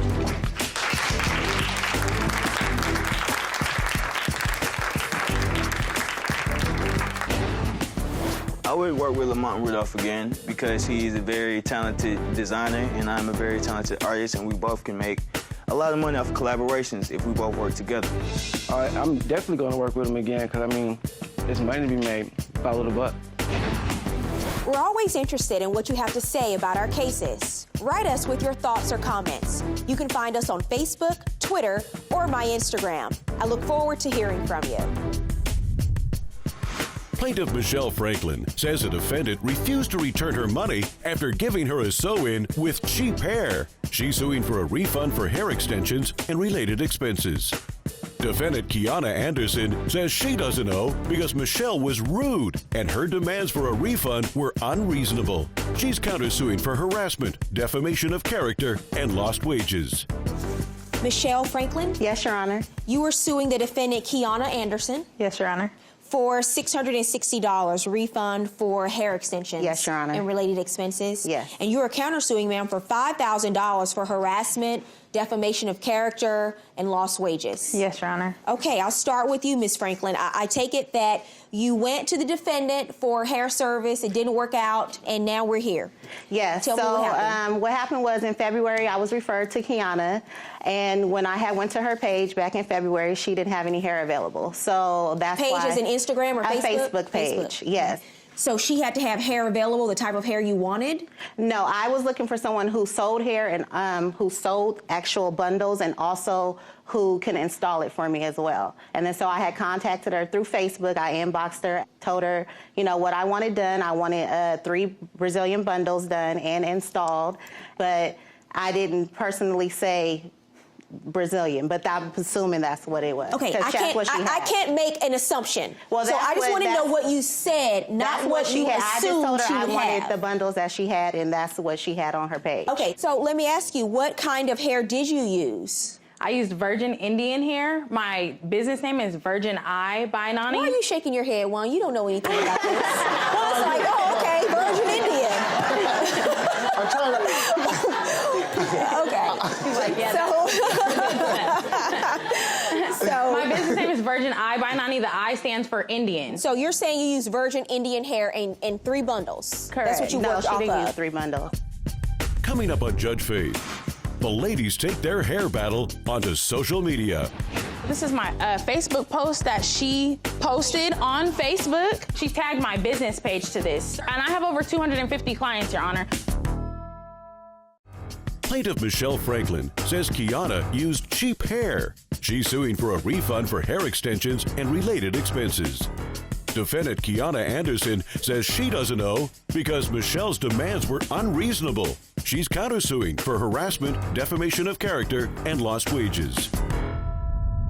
I asked her if it was going to be 3 bundles. She told me, no, this is for 2.5 bundles. I said, well, I want my hair braided in synthetic hair before you sew it on because my hair is super thin.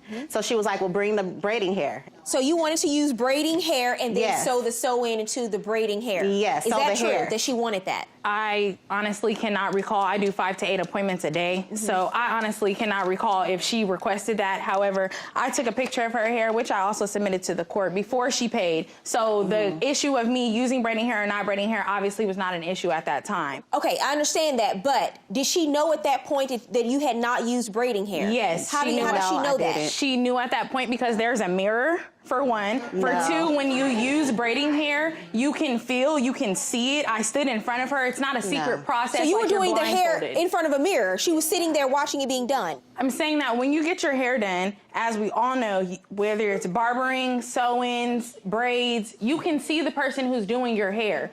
She knew that I was not using braiding hair in her hair.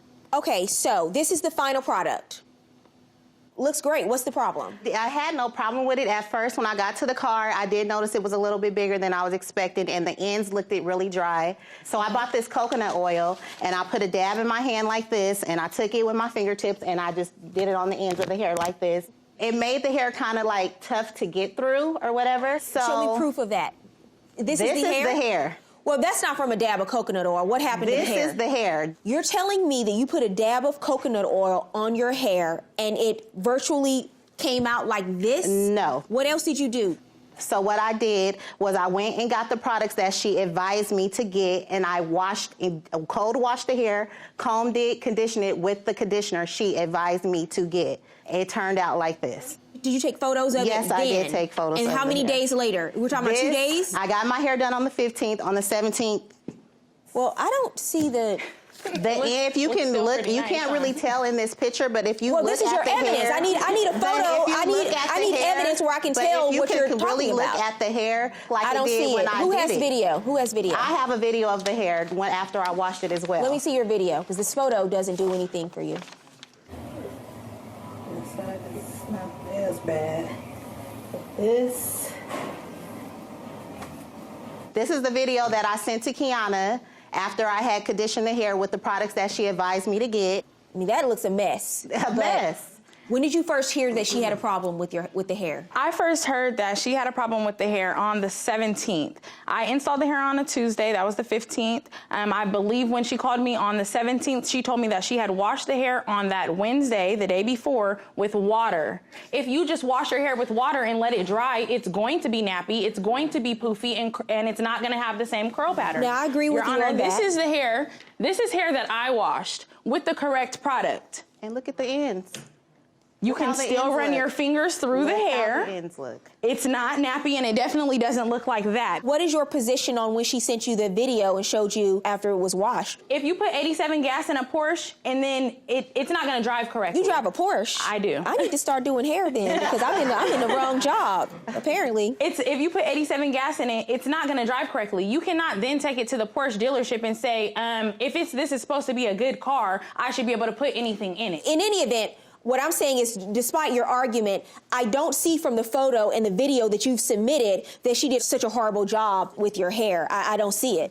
What is your counterclaim for defamation of character? I submitted this to the court as well. This is my Facebook post that she posted on Facebook. She tagged my business page to this. And I have over 250 clients, Your Honor, where she's calling me out of my name, where she is... Where did she call you out of your name? At the top, I labeled it. I try to help these broads out in Sacramento. I've heard worse for defamation, but okay.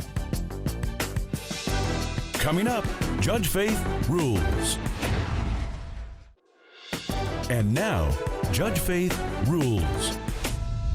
So this Facebook post that she posted, it's more of a descriptive post talking about the issues that she had. And in the end, she said, so y'all tell me what you think about this. One more thing. I still can say she does sew in hair good. I like the way she sewed it in, but her reaction has made it hard for me to continue to do any business with her. So, in terms of defamation, I find that she was dissatisfied with the service.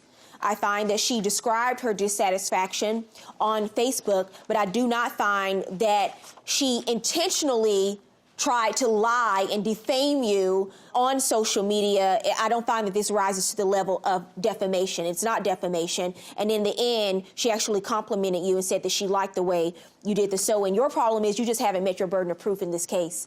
That the reason why your hair looked the way it did when you took it out of your head was because she was negligent and that she did something wrong. So I'm dismissing your counterclaim for defamation of character. It's just not there. But more importantly, you haven't proven your case that you deserve a refund for this sew-in. I have evidence of her saying if I would have Your case is dismissed, ma'am. Your case is dismissed.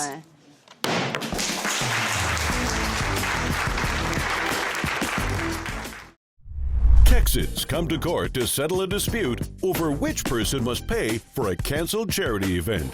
This is the longest day and a half that I've ever experienced. Okay, these are real people, Your Honor. This is a real family with real issues. There was a lady that contacted me. They told me that I was being scammed. Why in the world do you believe that a family is faking that a child has cancer? Plaintiff Kiana Carpenter says she was attempting to raise money for a child with cancer, but the co-defendants ruined the event. She's suing for a canceled children's fashion show and fundraising event. Defendants Dr. Amber Robinette and Greta Johnson say they owe nothing because the child's family refused to participate.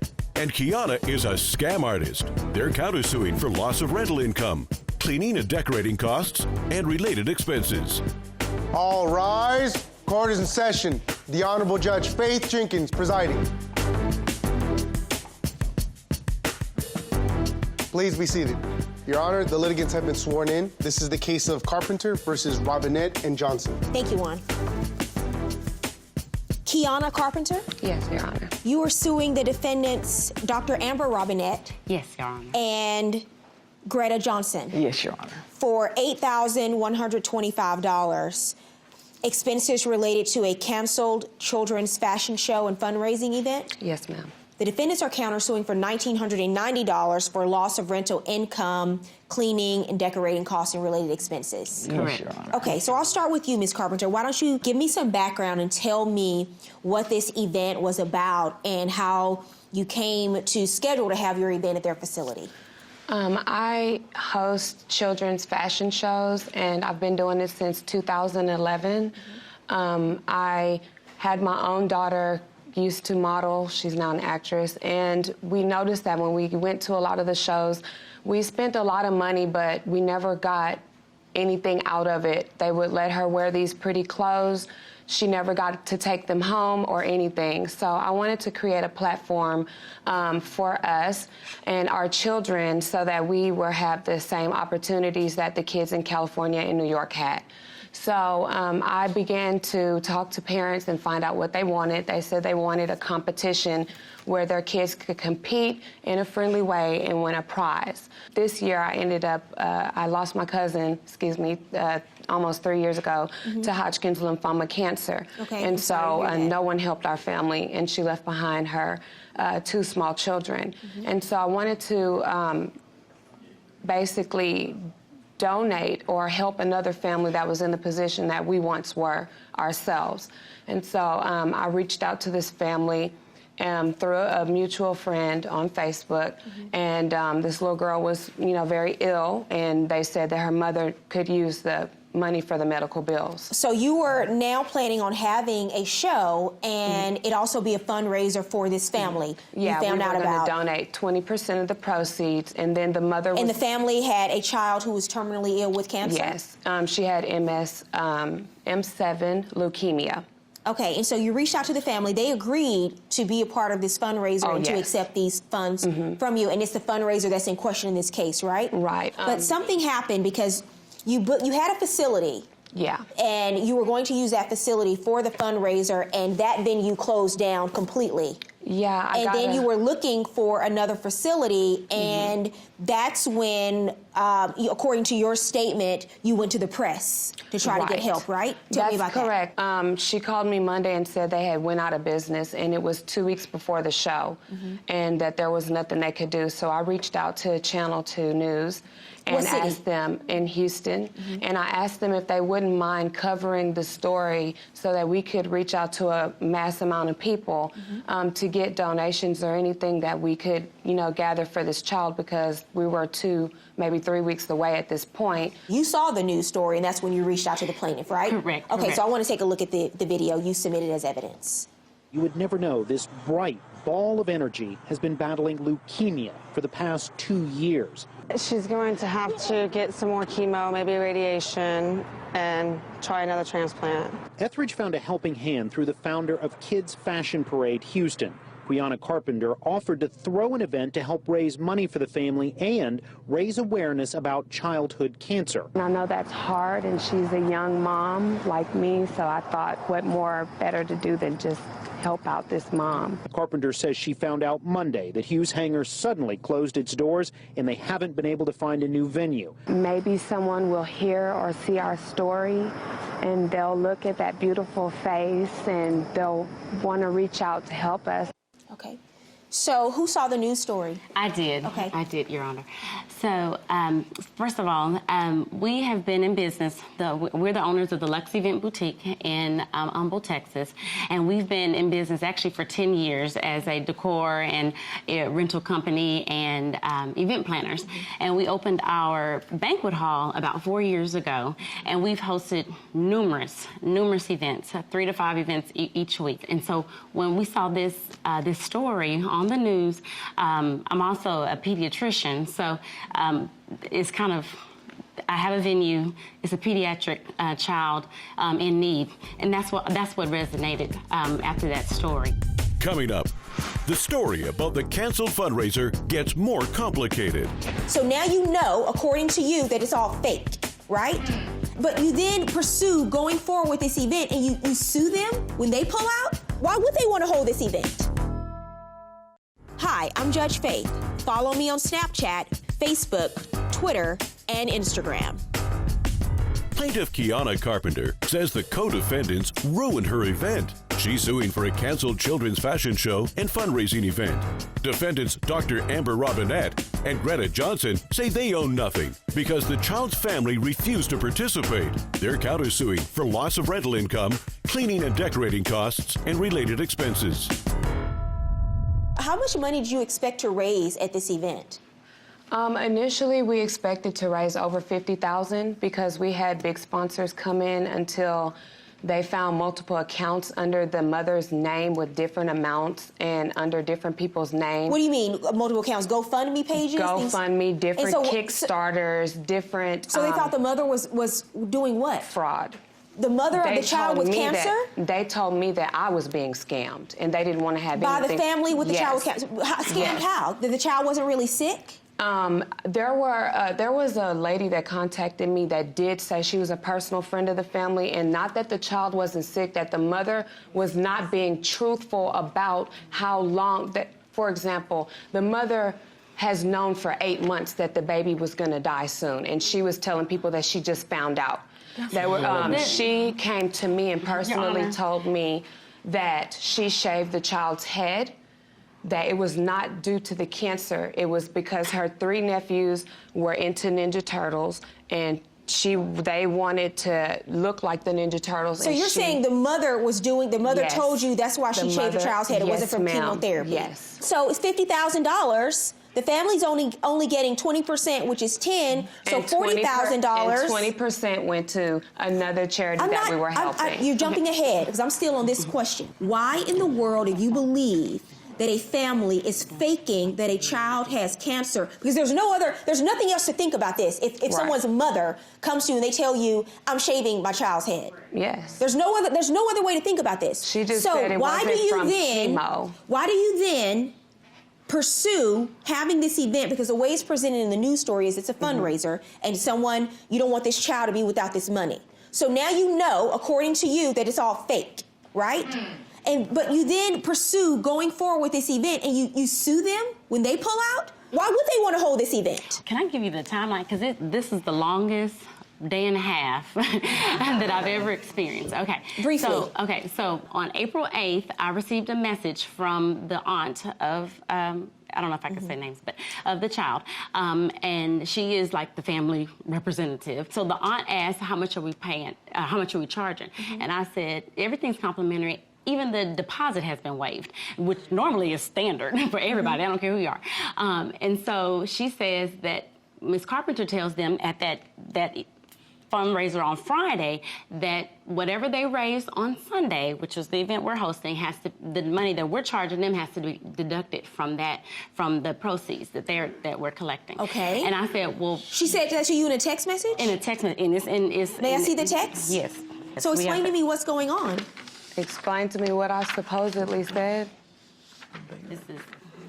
Yeah. What did I supposedly say? I'm sorry. Did you tell the aunt of this child that you were deducting the money that they were charging to host the event at their venue? Did you tell the aunt that? No, I didn't tell the aunt that I was deducting something. Okay, so she contacts you and she writes, business page. The lady that is hosting the event, on Sunday told us that y'all were charging us for it and told us that she was going to have to take it out of the money that we were going to raise so that she could pay you all for the venue. So you're telling me that the aunt is lying about that? That was before we found them. No, it's not. No, it's not. I'm looking at the date, ma'am. This is April 8th. So let's talk about it again. When I spoke with the aunt, it was about another venue. It wasn't even about them. We had several venues that reached out. We had found a place that was near Westheimer. Okay, so she contacted her in error, you're saying? I don't know why they started contacting them. You told them that the event is at their facility. So 2 days before the event, she writes her, and she wants to confirm that they are indeed being charged for holding this event at the venue. You told them that they were being charged. Am I right? I did not tell them that they were being charged. Okay, I don't believe you. Coming up on Judge Faith, the contract is disputed in court. There was video of Ms. Carpenter stealing money or taking money and putting it in her purse from this other fundraiser that was happening at this bounce house. Did they accuse you of doing that? Plaintiff Kiana Carpenter says she was trying to help a sick child. She's suing for a canceled children's fashion show and fundraising event. Defendants Dr. Amber Robinette and Greta Johnson say they owe nothing because Kiana is a scam artist. They're countersuing for loss of rental income, cleaning and decorating costs, and related expenses. Where's the child now? She passed away on August 20th. Okay. It's 5 months and 5 days after her 6 months. They gave her 6 months to live. So speaking of this fake accusation, she passed away 5 months and 5 days after they said that she had 6 months to live. These are real people, Your Honor, and this is a real family with real issues, and that's what drove us. And I've met so many vendors that are willing and eager to have donated to this family. And let me just take you back. So that was the aunt was the first tip-off. That following morning, I received... On the 9th? On the 9th, on Saturday morning, I received a couple of other messages from other people that were actually actively involved in the planning of this event for on April 10th. At this point, I didn't know who was telling the truth. What did they tell you? They told me that they were concerned that the money was being stolen. They said they actually had video, which I don't have that footage. This is what they told me, though. There was video of her stealing, of Ms. Carpenter stealing money or taking money and put it in her purse from this other fundraiser that was happening at this bounce house. Did they accuse you of doing that? They did accuse me of doing that. No video surfaced. Did you do it? No, I did not. And I have their witness statements. Did you pull out? We pulled out after talking with the family. They didn't feel comfortable with proceeding with the event. Why did you reach out to the news? To tell them that the family also had pulled out of the event, and that was the only reason that we were involved. Okay, let me watch the 100%. video. The Luxe Event Boutique even provided a venue for free, again, believing it would benefit. We were going to decorate, we were going to do ceiling drapes, the canopy, the chair sashes. I mean, everything was going to be comped for this child. But none of it happened. Moms like Camp showed up, only to find a locked door. It's been canceled. We've been taken for our money. So what happened? Family started getting concerned about what Carpenter was doing with the money she'd raised. My sister was talking to her and asked her where all the money was that was supposed to go to, and she could never text her back or say where the money was. And in addition to charging parents, tickets were sold online in a website soliciting donations for linked to Carpenter's own account. It was just a big mess. So the family pulled out. That's when the owner of the Luxe Event Boutique told Carpenter without the family, she could still have the fashion show, but would have to pay to rent the space. I'm not here to benefit your company. I'm here to donate to this child. Carpenter didn't pay the rental fee, so the event didn't happen. How much was the rental fee? $1,225. So Ms. Carpenter, I'm perplexed at this point as to why we're here. The family of this child said they wanted no part of this event. That's not hearsay. They said it on the news. Mm-hmm. And then they told you you could still have the event, but you have to pay the $1,200 fee because it's no longer a fundraiser. So why are you suing them for not holding the event for free? Right, I had already paid the staff and everything for the event. I mean, nobody's gonna work for free. Not my problem, not their problem. You don't get the venue for free because it's not a fundraiser anymore. No, I'm suing them because we were in contract. This is not a contract. A contract has offer, acceptance, and consideration. They are donating something to you. You can't turn around and sue someone for pulling out on a donation. When the reason that they were donating this facility completely changed because there's no longer a child involved getting money. For one, there was 2 people that was benefiting from this, not just one.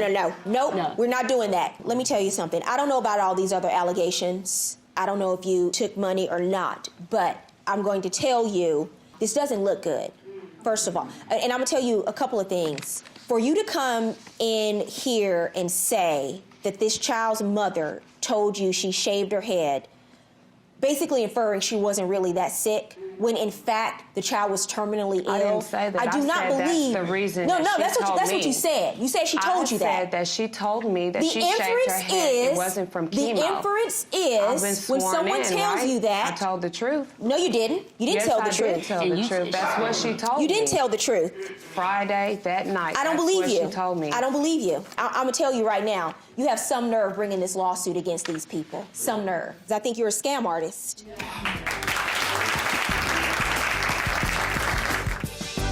Coming up, Judge Faith rules. And now, Judge Faith rules. What's your counterclaim about? Our counterclaim includes reserving the space for this particular event. We had to prep the linens and all the other decor and pay our employees for cleaning and getting ready for the event. Because you've begun decorating the place. Here's what I'm going to do. There are a few things that bother me about this case. One, to make the allegation that this family was basically a fraud when it came to this child. The child ends up passing away. I'm not going to let you come into this courtroom and say that about this family when your actions alone speak to the fact that that simply isn't true, because you would not have been pressing to go forward to have this fundraiser if you really believed that this was a fraud. Well, maybe you would, because you were getting most of the money. So actually maybe you would. You're suing for $1,990. I'm going to order the plaintiff to pay you the full amount because I believe that she is involved in a scam, telling people she's raising money for sick children when in fact you're pocketing most of the money for your own profit, your own gain. Where? And you can come into this courtroom and talk about all the things that you do and all the people you help. I think that's what you want people to believe. I think in reality, all you're trying to do is help yourself. $1,990 judgment for the defendant.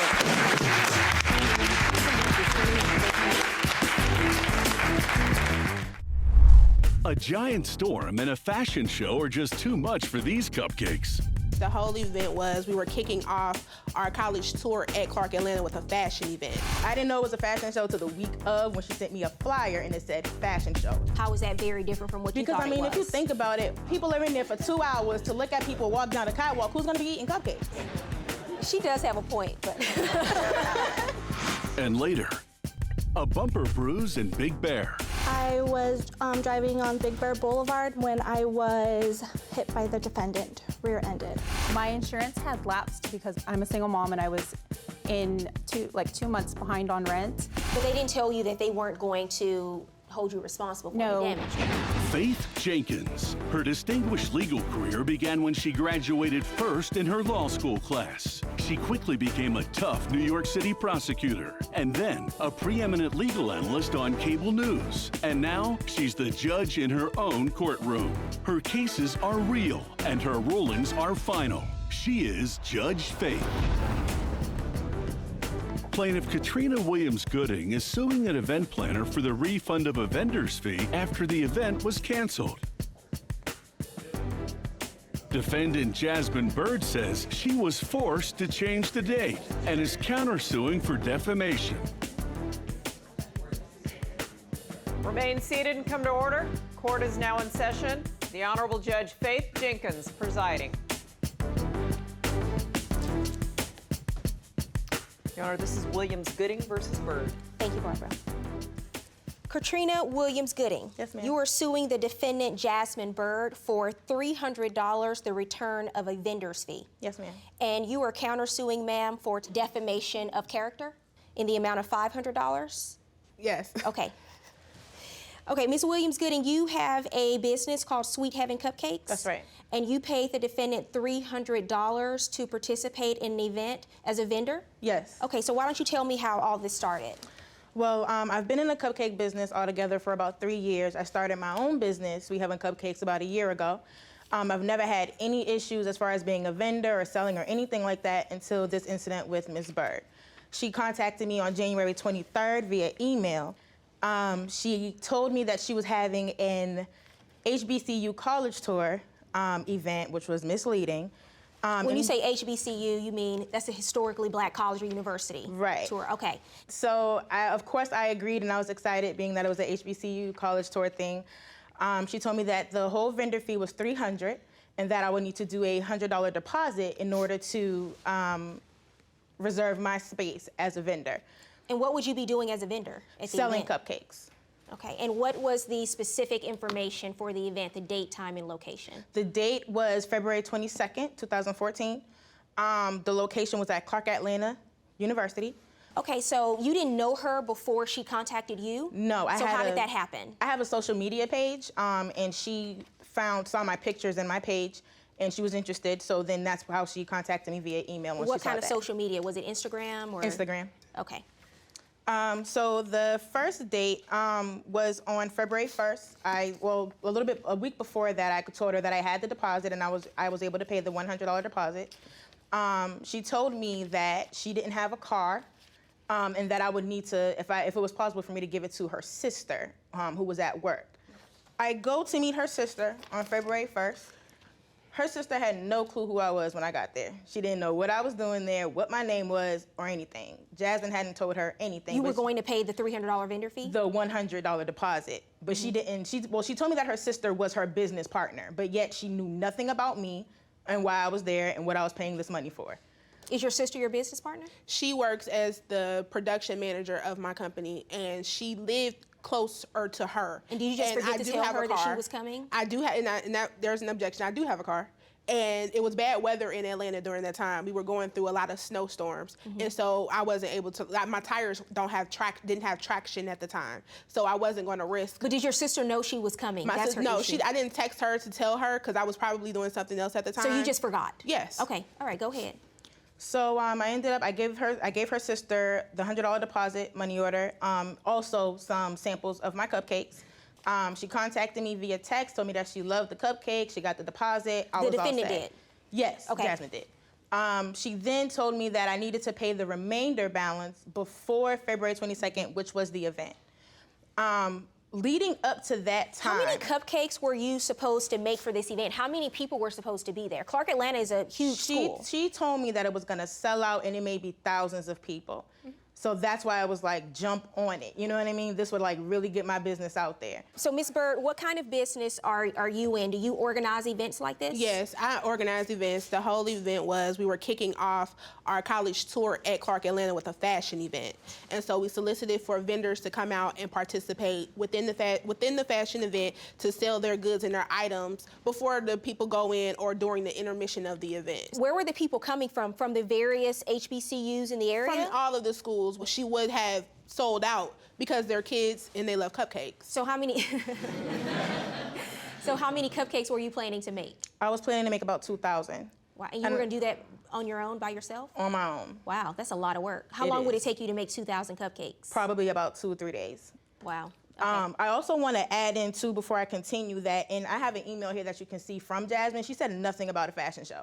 I didn't know it was a fashion show till the week of when she sent me a flyer and it said fashion show. And I can give. But how is that very different from the fact that it was a fashion show involved? How is that very different from what you thought it was? Because I mean, if you think about it, what females are gonna eat at a fashion show?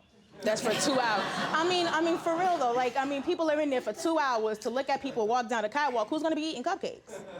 She does have a point, but I know I wouldn't, because I wouldn't want my stomach to poke out of my cute little dress or shirt. You know what I mean? So it was like, but I had already spent like over 1,000 in supplies. So I'm like, I can't back out now. You know what I mean? I might as well just go with it and pray that I can at least just get my money that I spent back. So you took her the remainder of the $150 prior to the date of that event, February 22nd. $200. I took it to her on February 17th. Coming up on Judge Faith. We ended up rescheduling the event for April 24th, and we invited the rest of the vendors to take part in that event.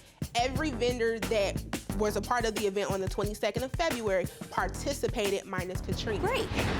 And later. Citizen Patrol showed up, a sheriff showed up, and they all were talking about their own fender benders, and the dad said, don't worry about it, this happens, it's a little tender bender, and that's what insurance is for. Plaintiff Katrina Williams-Gooding is suing an event planner for the refund of a vendor's fee. Defendant Jasmine Bert says she was forced to change the date. Was there a written agreement between the two of you, or was this all verbal? All This was all verbal Okay. until the 17th, when I asked for something in writing. There were just a couple of things that happened that just made me really eerie about the situation. She was just really like, she was just unprofessional, period. The first thing was me going to meet her sister. Her sister had no clue who I was, but yet that's your business partner. That was just weird to me. The second thing was we were supposed to meet and she couldn't do that as well. So at that point, she said, you can come to my house, here's my address. And I said, I'll be there after work. I drove there after work. I get to her house. She comes outside at the car. She's on the phone in her bathrobe. You didn't put the people on hold or anything? I put him on mute, and then I handled the transaction with her. But it's not like you came to my house. And I feel like if I'm in my house, I should be free to wear what, if I wanted to come outside. However, that's my house. You know, we were still going to handle the business at hand. The business at hand was the money transaction. And the two of you don't have anything in writing. So you have this event. How many vendors did you have for this event? We had close to 10. And no, you don't put anything in writing with any of your vendors? Yeah, I did. I had sent a packet out of information. Did I not send you a packet of information? She sent the packet, but it wasn't a contract. So she said that it was a tour to 5 different colleges, and it wasn't. It was a fashion show at one. Because here's what ends up happening. So you pay her the $300, and then tell me what happens with the event. It doesn't take place on that date, right? The event, well, what happened was a week or two prior, Atlanta had a snowpocalypse. Like the whole city was shut down. Right, I remember that. There were people was parked on the side of the road. It was so many snowstorms that just kept reoccurring. So what ended up happening was the school, we had an arrangement with the school to have the event on that day. On February 22nd. On February 22nd. Am I allowed to show? Yes, please. Barbara, would you hand me that? And we had the event scheduled for that date. But Clark Atlanta, the week prior to, the whole AUC, which is Morehouse, Spelman, and Clark Atlanta, they had a family weekend where the parents of the students come down and they just spend a whole weekend. They canceled it due to the snowstorm. So they rescheduled it during the date of that event. They rescheduled the family weekend on this date. On that particular weekend. Okay. And so when it came to us trying to get a room, a venue, they shut everything down by president's order. So we couldn't do, there was nothing that we could do. So then you asked for a refund, correct? Of your $300? Right. Okay, so my question is, why didn't you give her back the $300? Because we ended up rescheduling the event for April 24th. And we invited the rest of the vendors to take part in that event. Every vendor that was a part of the event on the 22nd of February participated minus Katrina. Great, well, that's her choice. And it is, but at the end of the day, our money was already allocated towards other things, and that's not how you do business. Thank you. What's your counterclaim about? Well, she speaks about me being unprofessional. However, her emails were unprofessional. Okay. I specifically told her that we were rescheduling the event. She informed me that she had no idea about that when I had sent her emails indicating that. Then she defames my character by going to ask other vendors if they got their refunds. And they come into me like, we have a young lady that's reaching out to us and she's asking us, did we get our refund? So you didn't like that she asked other vendors if they were getting money back? Because she wasn't getting her money back, right? Right. When did you notify her that the event was not going to take place on February 22nd? I notified everybody on the 19th of February. I mean, that's 4 days, 3 days before the event. That obviously puts you in a bad position, but that puts your vendors in a bad position as well because she's probably already bought a lot of stuff to start making cupcakes. How much did you spend? I spent about $1,200. To make the cupcakes, and I mean, it's 3 days before. So if she's prepared, she has that stuff ready to go. So it seems at a minimum, if someone came to you and said, you know, hey, I just want my $300 back. This is someone that you probably want to continue to work with. I mean, these universities, I went to Southern University for law school, another HBCU in Baton Rouge. A lot of people know each other. There's a huge network of people in the HBCU network.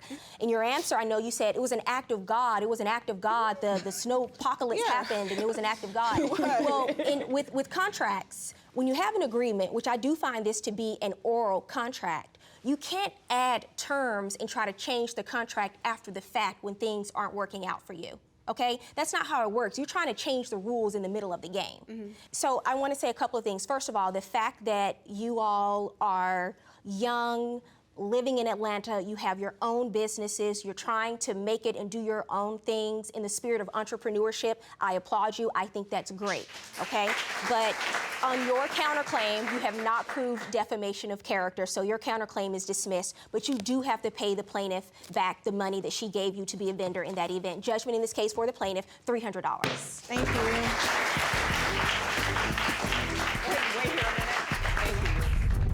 Plaintiff Rachel Negretti is suing another driver for her insurance deductible and gas costs following a car accident. She is accompanied in court by her father, Socorro Negretti. Defendant Melissa Parham says the plaintiff stopped suddenly, causing the accident. Rachel Negretti, you are suing the defendant Melissa Parham for $600, $500 for a car insurance deductible, and $100 for gas cost as a result of a car accident. That is correct. Okay, tell me what happened. On February 15th, I was driving on Big Bert Boulevard, bumper-to-bumper traffic. It was President's Weekend. What kind of car were you driving? I was driving a 2013 Honda Fit. Okay. And I was getting ready to slow down. Traffic was in front of me when I was hit by the defendant, rear-ended. Okay, and what happened? I got into the center lane, put on my emergency blinkers, very upset. Got out of my car just to see the damage that was caused to my car, and I couldn't believe what I saw. Do you have photos of the damage? I do. Can I see it? Of course. Did you call the police at the scene? I did not. Okay, why? Because nobody was injured. But maybe like 10 minutes later, sheriffs did show up.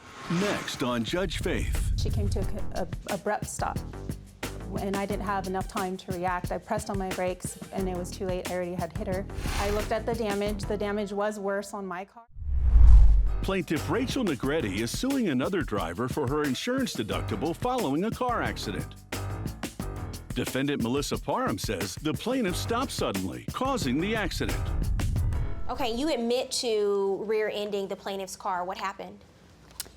As she was saying, on February 5th, I was coming home from work, and the town was filled with tourists. It was a holiday weekend, and we were going about 10 miles just before the accident occurred because of the congestion of the road, and she came to an abrupt stop. And I didn't have enough time to react. I pressed on my brakes, and it was too late. I already had hit her, and my grill of my car fell off, and you can hear it crash in the streets as cars ran over it. She got over, I got over into the middle island. I looked at the damage. The damage was worse on my car. She was crying, and I asked her if she was okay. That was my first response. Are you okay? She said she was okay. And we both looked at our cars. She started it, I believe she called her dad first. He may have told her to take pictures of the car. She was taking pictures. Did you take photos? Do you have photos of the damages? I do. Okay, let's see those. Okay, so this is your car before or after the accident? After. Okay, and the damage is where, on the rear bumper? It is. And that's a close-up of the damage? Yes. And did you have insurance on your car? I did. Was the insurance able to cover fixing the cost of the vehicle? Not all of it. I had to pay the deductible. Which is $500, which is what you're suing for today? Exactly, yes. Okay, and let me see the defendant's car. You submitted photos as well? Okay, that's the front of your car. Where's the damage on the front? I lost the grill in the middle, and the left where it's lifted, those were falling out, my side headlights, and one fell off while driving. I no longer have it. And then the license plate is actually dented in, and then my hood, I cannot lift it unless someone pulls it from the inside and the outside. Okay, did you get your car fixed? No, I haven't. I can't afford it. Do you have insurance? My insurance had lapsed because I'm a single mom, and I was in 2 months behind on rent, and I didn't know my insurance had lapsed, so I got home and called. But one thing also, when the scene happened, she called her dad. He showed up. Citizen Patrol showed up. A sheriff showed up, and they all knew each other because they all work for the city.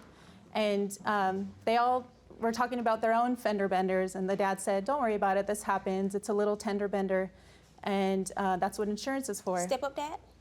So that made me feel more at ease. So it's your position that they were sort of telling you to forget about this? They were just being very kind and talking about, the Citizen Patrol was talking about when they hit a deer, and the dad was very nice and saying, don't worry about it, this happens, things like this happen, that's what. But they didn't tell you that they weren't going to hold you responsible for the damage, correct? When I got home, I called my insurance and found out it had lapsed. Okay. I felt very frustrated. That made me feel more like, oh no, what do I do?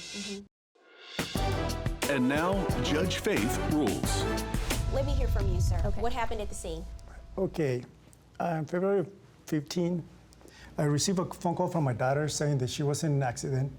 So I was really concerned. I asked her if she was okay. She said that she was fine. So I immediately ran to the rescue. So I got there. First car accident? First car accident. First car accident and brand new car. And I got there and I went to her and I asked her if she was okay. She said that she was fine. Then I went to her and I asked if she was okay. She said she was fine. And then a few minutes later, the police showed up because I had called them. Okay. Fortunately for you, since you didn't have insurance, they did have insurance and it covered everything except for the $500 deductible. If you hit someone from behind, it's virtually never their fault, regardless of why you stopped. What's the $100 in gas costs you're suing for? $100 because it was inconvenient. I was without my car for 3 weeks. Okay, so you don't get that, but my judgment in this case is for the plaintiff in the amount of $500 plus court cost.